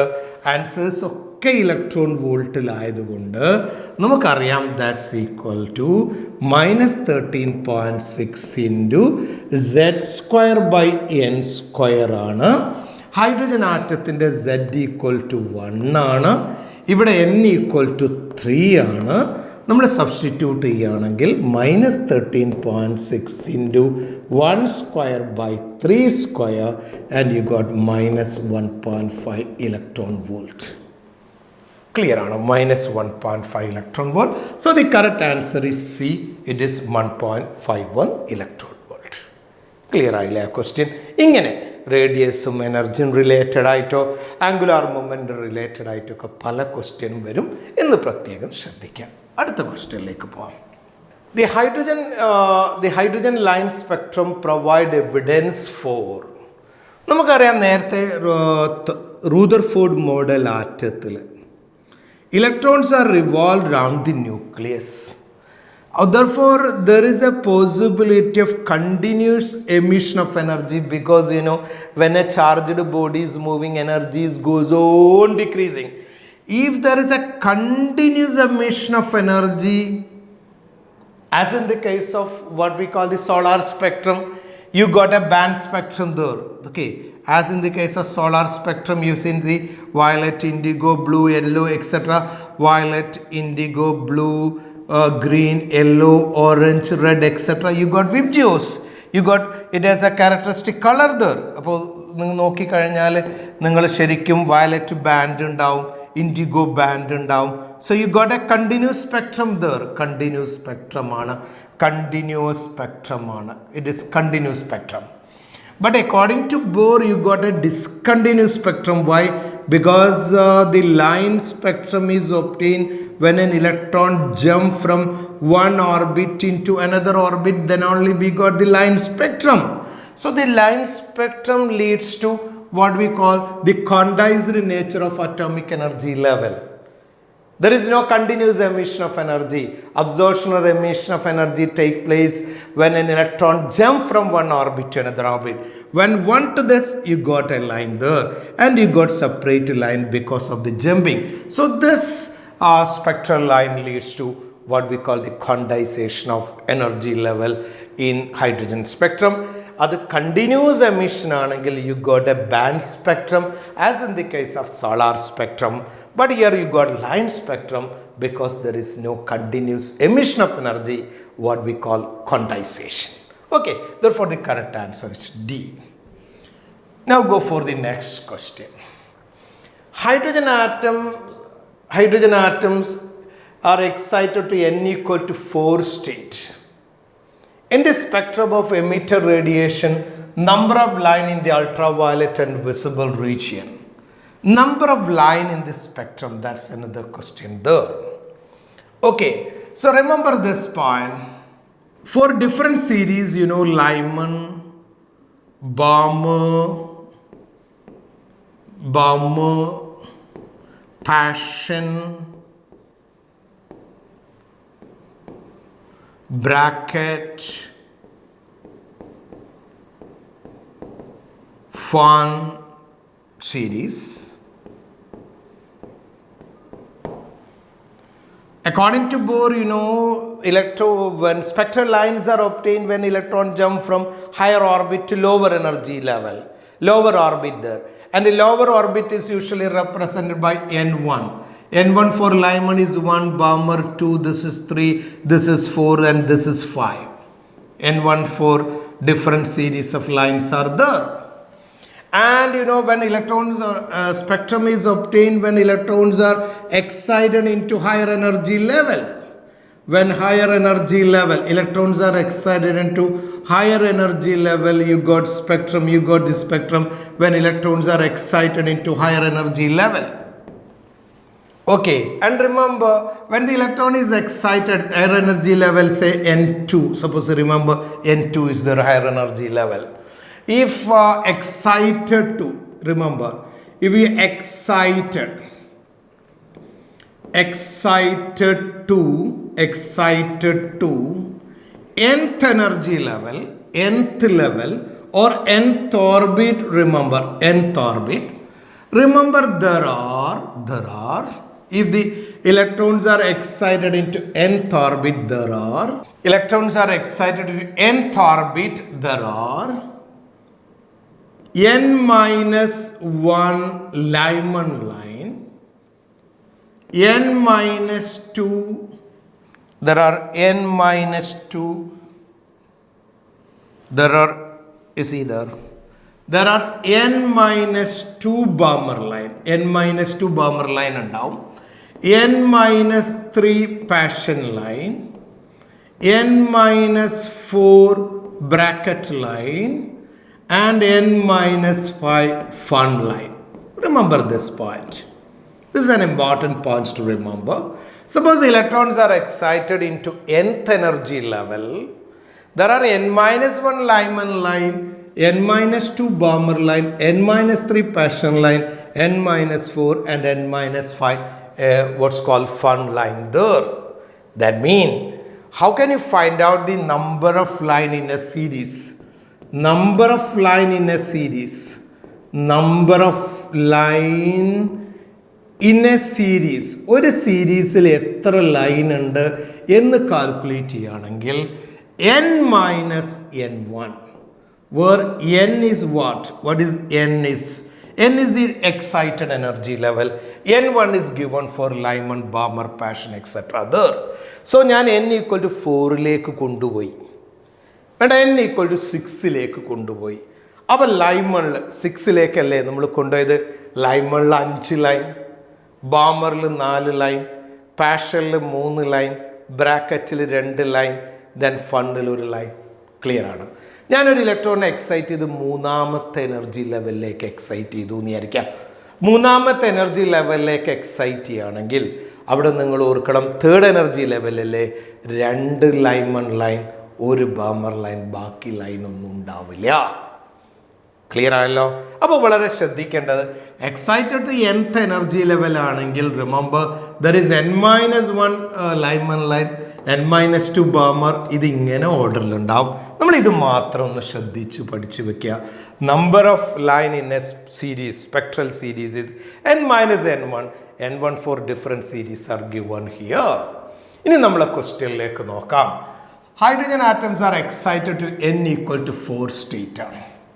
Spectral emission radiation, number of line in the ultraviolet region. നിങ്ങൾക്കറിയാം Lyman line is observed in the ultraviolet and Balmer line is in the visible region. All these lines are in the infrared region.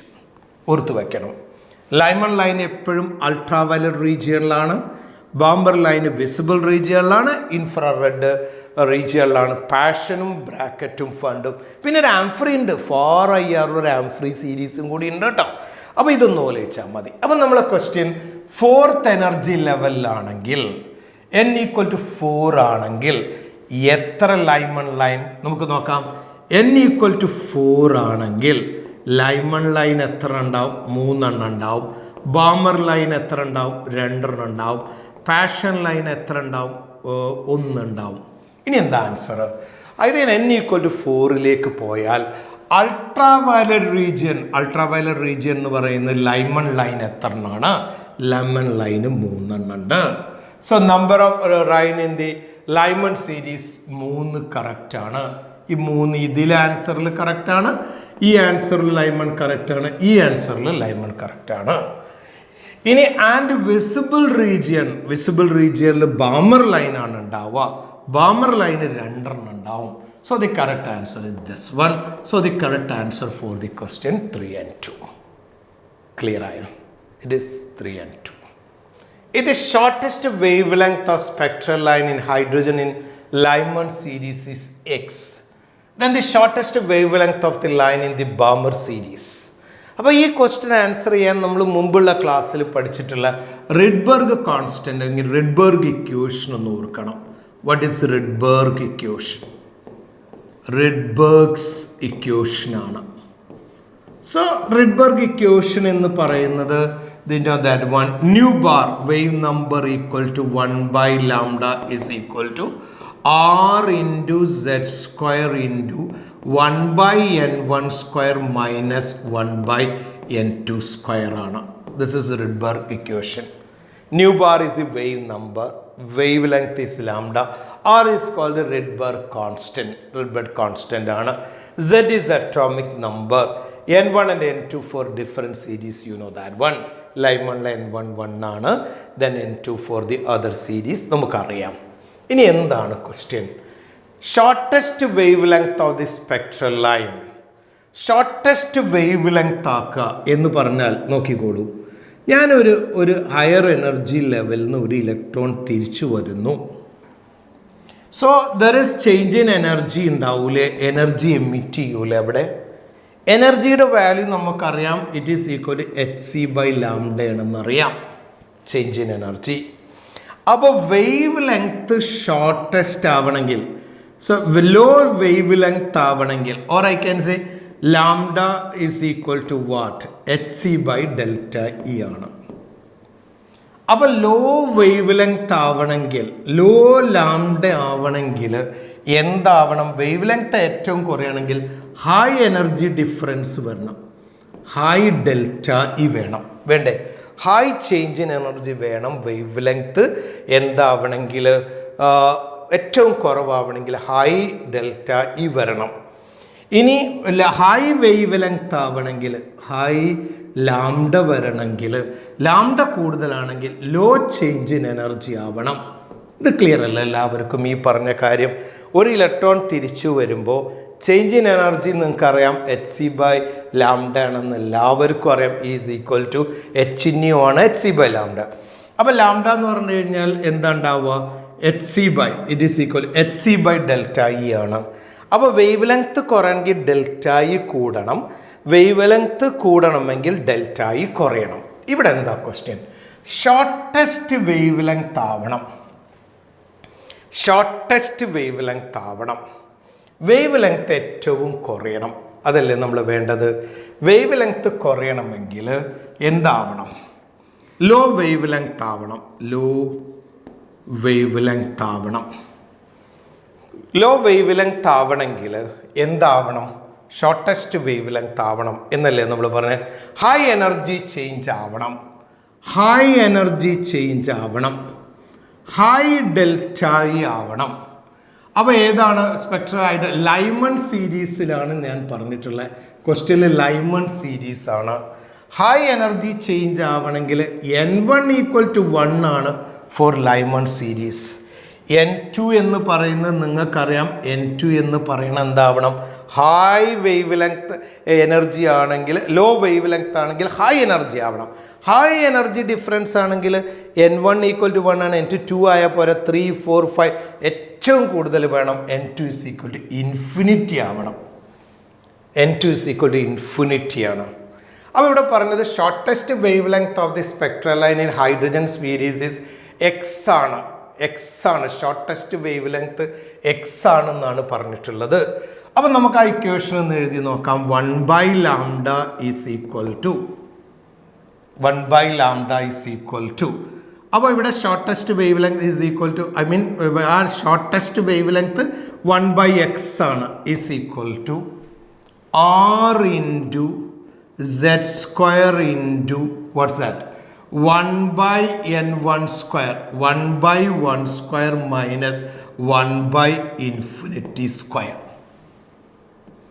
1/∞ square is equal to 0. Therefore, I can write it is r into z square into 1/1 square is equal to 1. This is equal to 0. Therefore, and z in the case of hydrogen atom, z is equal to 1, you know. Therefore, it is equal to r. Therefore, 1/x is equal to r. 1/x is equal to r ആണ്. നമുക്ക് കിട്ടിയിട്ടുണ്ട് the shortest wavelength 1/x is equal to r. You know that one. Clear? 1/λ, then 1/λ shortest wavelength ആണ്, അപ്പോൾ x ആണ്. r into z² into 1/1 square minus 1/∞ square ആണ്. 1/1 square 1 ആണ്, 1/∞ square 0 ആണ്. അപ്പോൾ നമുക്ക് എന്ത് കിട്ടി? 1/x is equal to r എന്ന് കിട്ടി. ഫസ്റ്റ് പാർട്ട് നമ്മൾ ചെയ്തു. ഇനി എന്താണ് question? Longest wave length of the line in the Balmer series of lithium 2+ ആണ്. അപ്പോൾ ലോങ് വേവ് ലെങ്ത് ആവണം. ലോങ് വേവ് ലെങ്ത് എന്ന് പറഞ്ഞു കഴിഞ്ഞാൽ എന്താവണം? സ്മോൾ എനർജി ആവണം, സ്മോൾ എനർജി ആവണം. ഏതാണ് ക്വസ്റ്റ്യൻ? ബാമർ സീരീസ് ആണ്. ബാമർ സീരീസ് എന്ന് പറഞ്ഞാൽ നിങ്ങൾക്കറിയാം n1 ഈക്വൽ ടു 2 ആണ്.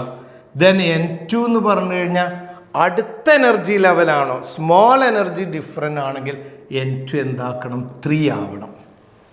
ക്ലിയർ അല്ലേ പറഞ്ഞിട്ടുള്ള? സോ ലോങ്ങസ്റ്റ് വേവ് ലെങ്ത് എന്ന് പറഞ്ഞാൽ സ്മോൾ എനർജി ചേഞ്ച് ആണ്. ഹൈ വേവ് ലെങ്ത് പറഞ്ഞാൽ ലോ എനർജി ചേഞ്ച് ആണ്. ലോ എനർജി ചെയ്യുവാണെങ്കിൽ ബാമർ സീരീസ് ആകുമ്പോൾ n1 2 ആണ് ആൻഡ് n2 ഈക്വൽ ടു 3 ആണ്. അപ്പോൾ നമുക്ക് കാൽക്കുലേറ്റ് ചെയ്ത് നോക്കാം. Therefore, I can calculate 1 by lambda is equal to 1 by lambda is equal to R into which species is given? Lithium 2 plus ആണ്. Lithium atomic number is 3 square into 1 by 2 square minus 1 by 3 square. 1 by 2 square minus 1 by 3 square. Okay, now write it. R into 9 into 1 by 4 minus 1 by 9. 1 by 4 minus 1 by 9. How I got it? That's equal to, you substitute the value. 1 by 4. How will got it? It is 9 into 4, 36. 36 for 9 minus 9, it is equal to 9 minus 4. So I can say it is 9 minus 4 into 9 are there. 9 are there. 9 are. If this point is clear for you, then I will do the problem here. 9 are. Okay, 1 minute. 9 minus, it is 9, okay, 36. So 4, 9 minus 4 divided by into 9, R into 9. Okay, I will do it here then. That's equal to 1 by lambda is equal to 1 by lambda is equal to 9R into 36. Now 5 by 36 into 5 divided by 36. Okay, so that's equal to, well, okay, 9R, 9 into by 36, you know, it is equal to 4. So that is equal to 5R divided by 4. 1 by lambda is equal to 5R by 4. What is R? R is equal to 1 by lambda. R is equal to, then lambda is equal to what? Well, it is equal to, lambda is equal to what here? You can do that one. Lambda is equal to 4 divided by 5R. Lambda is equal to 4 by 5R. R is equal to 1 by x. Therefore, the correct answer is 4x. So, you got R is equal to what? 1 by x. You got R is equal to 1 by x. And you substitute the value here. Then you got it is equal to 4x divided by 5. You will got the correct answer for the question is 4x divided by 5. So, you go for the Rydberg constant, Rydberg equation first. And remember this point, for the low wavelength, it has high energy. High energy means N1 is equal to N1 and N2 is equal to infinity. And for the long wavelength, remember this point, small energy. So N1 equal to N1 and N2 is equal to N1 plus 1. That's why. So we calculate and we got the energy as 4x divided by 5. Is it okay? ഇങ്ങനെയുള്ള questions ആണ് പലപ്പോഴും നമുക്ക് എക്സാമിനേഷന് കാണാറ്. Okay, then go for next question. What's the question there? Energy level ABC of a certain atom corresponding to increasing value of energies EA, energy values EA, EB and EC. If EA, this is energy value EA, this is EB and this is EC. Okay. Are the wavelength of the radiation corresponding to C to B? If lambda 1 is this one, lambda 2 is this one, and this difference is lambda 3. This is lambda 2 and this is lambda 1. How that's related there? You know, E is equal to what? And according to Planck's, E is equal to h nu or hc by lambda. So what about then E1 or EA? EA is equal to what? EA is equal to hc by lambda 1. It is lambda 1 or okay, this is EA. EA is equal to what is given there? EA is equal to hc by lambda 1 and okay, this is lambda 2. Then EB is equal to hc by lambda 2 and EC is equal to hc by lambda 3. Then what is the question there? EA plus EB is equal to EC, you know that one. EA plus EB is equal to EC. So I can say HC by lambda 1, HC by lambda 1 plus HC by lambda 2 is equal to HC by lambda 3. So our question is, what is the relation between lambda 1, lambda 2 and lambda 3? And you will got lambda 3 is equal to lambda 3 is equal to lambda 1 lambda 2 divided by lambda 1 plus lambda 2. So this is the correct answer for the question. I think because E1 plus E2 is equal to E3 there, but a lambda 1 plus lambda 2 is equal to lambda 3 is there because E is equal to HC by lambda, you know that one. Okay, clear alla question. Energy equation we can calculate. നമുക്ക് അടുത്ത ക്വസ്റ്റ്യനിലേക്ക് ഒന്ന് പോവാം. A gas of monatomic hydrogen is bombarded with a stream of electron accelerated from rest by means of potential difference of 12.7 electron volt while returning from the excited state to ground state. അതായത് ഒരു ground സ്റ്റേറ്റിലുള്ള hydrogen ആറ്റത്തിന് ഞാൻ 12.75 electron volt energy കൊടുത്തേക്കാം. അതായത് ground സ്റ്റേറ്റിലുള്ള ഒരു hydrogen ആറ്റത്തിൽ ground സ്റ്റേറ്റിലുള്ള ഒരു ഇലക്ട്രോണിന് ഞാൻ 12.75 electron volt energy കൊടുത്തു. നിങ്ങൾക്കറിയാം ഇത് -13.6 ഇലക്ട്രോൺ വോൾട്ട് ആണുള്ളത് എന്ന് പറഞ്ഞു. അപ്പോൾ അതിലേക്ക് ഞാൻ 12.75 ഇലക്ട്രോൺ വോൾട്ട് കൊടുത്താൽ എന്താ സംഭവിക്കുക? അത് എക്സൈറ്റഡ് സ്റ്റേറ്റിലേക്ക് വരും. എക്സൈറ്റഡ് സ്റ്റേറ്റിന് എനർജി അപ്പോൾ എത്രയാണ്? -13.6 ഇലക്ട്രോൺ വോൾട്ടും 12.75ഉം അപ്രോക്സിമേറ്റ്ലി നമുക്ക് എന്ത് കിട്ടും? 0.8 കിട്ടും. Approximate I am going to say. നിങ്ങൾക്കറിയാലോ 0.8 എന്ന് പറഞ്ഞാൽ എത്രാമത്തെ എനർജി ലെവലാണ്? ഞാൻ നേരത്തെ നിങ്ങളോട് കാണാതെ പഠിക്കാൻ പറഞ്ഞു, ചെയ്ത് നമുക്ക് കണ്ടുപിടിക്കാം. പക്ഷെ എൻട്രൻസ് ഒക്കെ ആകുമ്പോൾ നമുക്ക് പെട്ടെന്ന് അറിയാൻ വേണ്ടിയിട്ട് -13.6 -3.4 -1.5 -0.8. സോ -0.8 എന്ന് പറഞ്ഞാൽ n = 4 ആണ് എന്ന് നമ്മൾ പഠിച്ചിട്ടുണ്ട്. n = 4 ആണെങ്കിൽ എത്ര ലൈമൺ ലൈനാണ്? ഞാൻ പഠിപ്പിച്ചിട്ടുണ്ട്. Lyman line is equal n-n1 of the Lyman ആണ്. സോ 4 - 1 ആണ്, 3 ആണ്. എത്ര ബാമർ ലൈൻ ആണ്? n-n1 ആണ്, ദാറ്റ് ഈസ് ഈക്വൽ ടു 4 - 2 ആണ്, ദാറ്റ് ഈസ് ഈക്വൽ ടു 2 ആണ്. എത്ര പാഷൻ ലൈൻ ഉണ്ടാവുക? 4 - 1 ആണ്. സോ 4 - 3 ആണ്, ഇറ്റ് ഈസ് ഈക്വൽ ടു 1 ആണ്. ഇനി എന്താ question? Is there is okay excited state, then there is a possibility of line except അത് ഒഴികെ എന്നൊരു ചോദ്യം ഉണ്ട് അവിടെ. ഒഴികെ എന്ന് പറഞ്ഞാൽ അവിടെ 3 ലൈമൺ ലൈൻ ഉണ്ട്. ഫസ്റ്റ് 3 ലൈൻ ഓഫ് ലീമൻ സീരീസ് അവിടെ ഉണ്ട്. ഫസ്റ്റ് 2 ബാമർ സീരീസ് അവിടെ ഉണ്ട്. ഫസ്റ്റ് 2 പാഷൻ സീരീസ് അവിടെ ഇല്ല. ആൻഡ് ഫസ്റ്റ് പാഷൻ ലൈൻ അവിടെ ഉണ്ട്. So except, what is the answer? C is the correct answer for the question. Clear? ശ്രദ്ധിക്കേണ്ട വളരെ ഇമ്പോർട്ടൻറ്റ് പോയിന്റ് ആണ്. എക്സൈറ്റഡ് സ്റ്റേറ്റ് n ആണെങ്കിൽ there is n-1 spectral series lines are there എന്നുള്ള point എപ്പോഴും ശ്രദ്ധിച്ച് മുന്നോട്ട് പോകാം. ക്ലിയർ ആയിട്ടുണ്ടാവും ആ question. Then go for the next question. Which of the following transition hydrogen atom emit light having largest wavelength? Delta E is equal to hc by lambda ആണ്.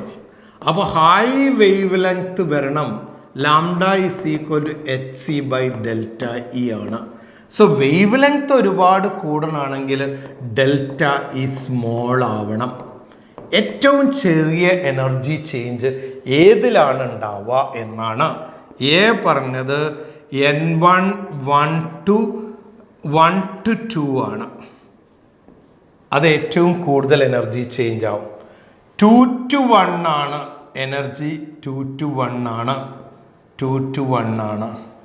10 to 1 ആണ്. Then 1 to 10 ആണ്. Which of the following transit hydrogen atom will emit light having largest wavelength? Large wave length ആവണമെങ്കിൽ delta E small ആവണം. അപ്പോൾ ഈ കൂട്ടത്തിൽ ഏറ്റവും small will emit എന്ന് പറഞ്ഞു കഴിഞ്ഞാൽ തിരിച്ചു വരണം. തിരിച്ചു വരണം. തിരിച്ചു വരിക എന്ന് പറയുന്നത് ഒന്നുകിൽ 2 to 1 തിരിച്ചു വരികയാണ്, അല്ലെങ്കിൽ 10 to 1 തിരിച്ചു വരികയാണ്. 1 to 10 എന്ന് പറഞ്ഞാൽ മുകളിലോട്ടാണ്, എക്സൈറ്റേഷനാണ്. ഇതും എക്സൈറ്റേഷനാണ്. ഇത് രണ്ടുമാണ് തിരിച്ചു വരിക. 10 to 1 വരുന്നതാണോ 2 to 1 വരുന്നതാണോ ഏറ്റവും കുറഞ്ഞ എനർജി? സോ 2 to 1 ആണ്. So the correct answer for the question is 2 to 1. Clear ആണോ പറഞ്ഞത്? അപ്പോൾ എമിറ്റ് എന്നുള്ളൊരു വേർഡിൻ്റെ മുകളിലാണ് നിങ്ങൾ പ്രശ്നങ്ങൾ സൂക്ഷിക്കേണ്ടത്. എമിറ്റ് ചെയ്യണമെങ്കിൽ മുകളിൽ നിന്ന് താഴോട്ട് വരണം എന്നുള്ളത് പ്രത്യേകം ശ്രദ്ധിക്കുക. അങ്ങനെ വരണമെങ്കിൽ ഈ കൂട്ടത്തിൽ എമിറ്റ് ചെയ്യുന്ന കേസ് 2 to 1 10 to 1 ആണ്. 10 നിന്ന് 1 വരിക ഒരുപാട് എനർജി എമിറ്റ് ചെയ്യും. 2 to 1 വരുമ്പോൾ അത്ര എനർജി എമിറ്റ് ചെയ്യുക. So the correct answer is B. Okay then. Okay, നമുക്ക് അടുത്ത ക്വസ്റ്റ്യനിലേക്കൊന്ന് പോവാം. Energy of 24.6 electron volt is required to remove one of the electron from helium atom. നമുക്കൊരു ഹീലിയം ആറ്റം എടുക്കാം. എന്താണ് നോക്കാം നമുക്ക്. ഹീലിയം ആറ്റത്തിൽ ഇതൊരു ഹീലിയം ന്യൂക്ലിയസ് ആണ്. ഹീലിയം ആറ്റം ഉണ്ട്, അതിൽ 2 ഇലക്ട്രോൺ ഉണ്ട്, 1 2 ഇലക്ട്രോൺ ഉണ്ട്. Okay, first 2 electron. ആൻഡ് എന്ത് ചെയ്തു? An energy 24.6 electron volt is required to remove one of the electron. ഇവിടെ ഞാൻ എന്ത് ചെയ്തു? ഇതിന് ഈ 24.6 ഇലക്ട്രോൺ വോൾട്ട് കൊടുത്തിട്ട് അതിനെ ഞാൻ എന്ത് ചെയ്തു? ഹീലിയം ആറ്റത്തിൽ ഒറ്റ ഇലക്ട്രോൺ ആക്കി നിർത്തിയിട്ടുണ്ട്. അവിടെ 1 ഇലക്ട്രോണേ ഉള്ളൂ. 1 ഇലക്ട്രോണിനെ ഞാൻ ഒഴിവാക്കി. ആ ഇലക്ട്രോണിനെ ഒഴിവാക്കാൻ വേണ്ടി അത്ര എനർജി കൊടുത്തു. ഇനി എന്താ പറഞ്ഞിട്ട്? Energy required to remove both electron from the helium atom. ഞാൻ 2 ഇലക്ട്രോണെ റിമൂവ് ചെയ്യണമെങ്കിൽ അടുത്ത സ്റ്റെപ്പിൽ എന്ത് ചെയ്യണം? 1 ഇലക്ട്രോണെ റിമൂവ് ചെയ്തിട്ട് അത് ഹീലിയം ന്യൂക്ലിയസ് ആക്കി ഞാൻ മാറ്റണം. അപ്പോൾ ഇവിടെ 24.6 ഇലക്ട്രോൺ വോൾട്ടാണ് തന്നിട്ടുണ്ട്. ഇവിടുത്തെ എനർജി എത്രയെന്നാണ് ചോദ്യം. ചോദ്യം മനസ്സിലായില്ലേ നിങ്ങൾക്ക്? ഇപ്പോൾ 1 ഇലക്ട്രോൺ റിമൂവ് ചെയ്യാൻ വേണ്ട എനർജി തന്നിട്ടുണ്ട്. അടുത്ത ഇലക്ട്രോൺ റിമൂവ് ചെയ്യാൻ വേണ്ട എനർജി എത്രയാണ്? Energy required to remove an electron what we call ionization energy. നമ്മൾ പഠിച്ചിട്ടുണ്ട്. It is call ionization enthalpy എന്നോ അയണൈസേഷൻ എനർജി എന്നോ പഠിച്ചിട്ടുണ്ട്. എത്ര സിംഗിൾ ഇലക്ട്രോൺ റിമൂവ് ചെയ്യാൻ വേണ്ട എനർജി എത്രയെന്നാണ് നമ്മൾ പറഞ്ഞിട്ടുണ്ട്. Energy is equal to, in electron volt ആണെങ്കിൽ -13.6 × Z²/n² ഇലക്ട്രോൺ വോൾട്ട് പഠിച്ചിട്ടുണ്ട്. പക്ഷേ അപ്പോൾ അയണൈസേഷൻ എനർജി എത്രയാണ്? അത്രയും എനർജി, അതിൻ്റെ എനർജിയാണ് -13.6. അത് ഹൈഡ്രജൻ ആറ്റത്തിൻ്റെ ഫസ്റ്റ് ഓർബിറ്റ് ആണെങ്കിൽ എത്ര എനർജി? -13.6 അല്ലേ? അപ്പോൾ ഞാൻ ആ -13.6 എനർജി അങ്ങോട്ട് കൊടുത്തു. അപ്പോൾ ഇലക്ട്രോണിനും കൊണ്ട് എനിക്ക് ഇങ്ങോട്ട് പോരാൻ പറ്റുമല്ലോ. That is what we call ionization energy. അപ്പോൾ അയണൈസേഷൻ എനർജി എന്ന് പറഞ്ഞാൽ +13.6 × Z²/n² ഇൻ ഇലക്ട്രോൺ വോൾട്ടാണ്. മറ്റുള്ള യൂണിറ്റിൽ ഞാൻ നിങ്ങളെ പഠിപ്പിച്ചിട്ടുണ്ട്, അത് നിങ്ങൾ പഠിക്കണം. ഓക്കെ, അപ്പോൾ ഇവിടെ നോക്ക്, ഇതെന്താണ്? ഹീലിയം ആറ്റമാണ്. അതിൽ നിന്നൊരു ഇലക്ട്രോൺ റിമൂവ് ചെയ്ത ഹീലിയം +ആയി, സിംഗിൾ ഇലക്ട്രോൺ സ്പീഷീസ് അല്ലേ? അപ്പോൾ അതിൻ്റെ അയണൈസേഷൻ എൻതാൽപ്പി എത്രയാണ് നമ്മൾ പഠിച്ചത്? -13.6 × Z² ഹീലിയത്തിൻ്റെത് 2² / n എത്രയാണ് ഇവിടെ? ഇവിടെയും n = 1 തന്നെയാണ്. So that is equal to 1². That's equal to -54.4 electron volt ആണ് വന്നിട്ടുള്ളത്. അപ്പോൾ ഇവിടുത്തെ എനർജി എത്രയാണ്? It is equal to ionization energy is equal to +54.4. So I can say it is +54.4 electron volt. അപ്പോൾ നമ്മളെ ക്വസ്റ്റ്യനിലേക്ക് പോവാം. What is that? Energy required to remove both the electron from helium atom. So ഒന്നാമത്തെ ഇലക്ട്രോണിന് 24.6 ആണെന്നും രണ്ടാമത്തെ ഇലക്ട്രോണിന് 54.4 ആണെന്നും നമ്മൾ കണ്ടുപിടിച്ചു. So 0 + 9 and you got that is equal to 79. So the correct answer is 79 electron volt. Clear ആയല്ലോ? Energy required to remove the both of the electron is 79 electron volt. ഇത് നമ്മൾ വളരെ ശ്രദ്ധിച്ചു പഠിക്കേണ്ട ഒരു പോയിന്റാണ്. അയണൈസേഷൻ എനർജി എങ്ങനെയാണ് കാൽക്കുലേറ്റ് ചെയ്യുക എന്നുള്ളത്. ക്ലിയറാണ്. ഇതേപോലത്തെ ക്വസ്റ്റ്യൻസാണ് നമുക്ക് പല സമയത്തും ഇതിൽ വന്നിട്ടുള്ളത്. ഓക്കെ, നിങ്ങൾ ചെയ്ത് നോക്കണം ഇങ്ങനത്തെ ക്വസ്റ്റ്യൻസ് നിങ്ങൾ വർക്കൗട്ട് ചെയ്തെങ്കിൽ നമുക്ക് ഇങ്ങനത്തെ പ്രശ്നങ്ങൾ, ഇങ്ങനത്തെ പ്രോബ്ലംസ് കണ്ട് പരിചയപ്പെട്ടെങ്കിൽ നമുക്ക് എൻട്രൻസ് എക്സാമിനേഷൻ വരുമ്പോൾ പെട്ടെന്ന് അത് ചെയ്യാൻ പറ്റുള്ളൂ. എല്ലാവർക്കും ബോർ മോഡൽ ആറ്റം എന്ന് പറയുന്നതും അതിന് റിലേറ്റഡ് ആയിട്ട് നമ്മൾ ചെയ്ത ക്വസ്റ്റ്യൻസും മനസ്സിലായി കാണുമെന്ന് വിശ്വസിക്കുന്നു. നിങ്ങൾ ഈ പ്രോഗ്രാം റിപ്പീറ്റ് ചെയ്ത് കണ്ട് പ്രോബ്ലം സോൾവ് ചെയ്യുന്നൊക്കെ കാണുക. Surely you can answer any question from this topic. Okay, thank you.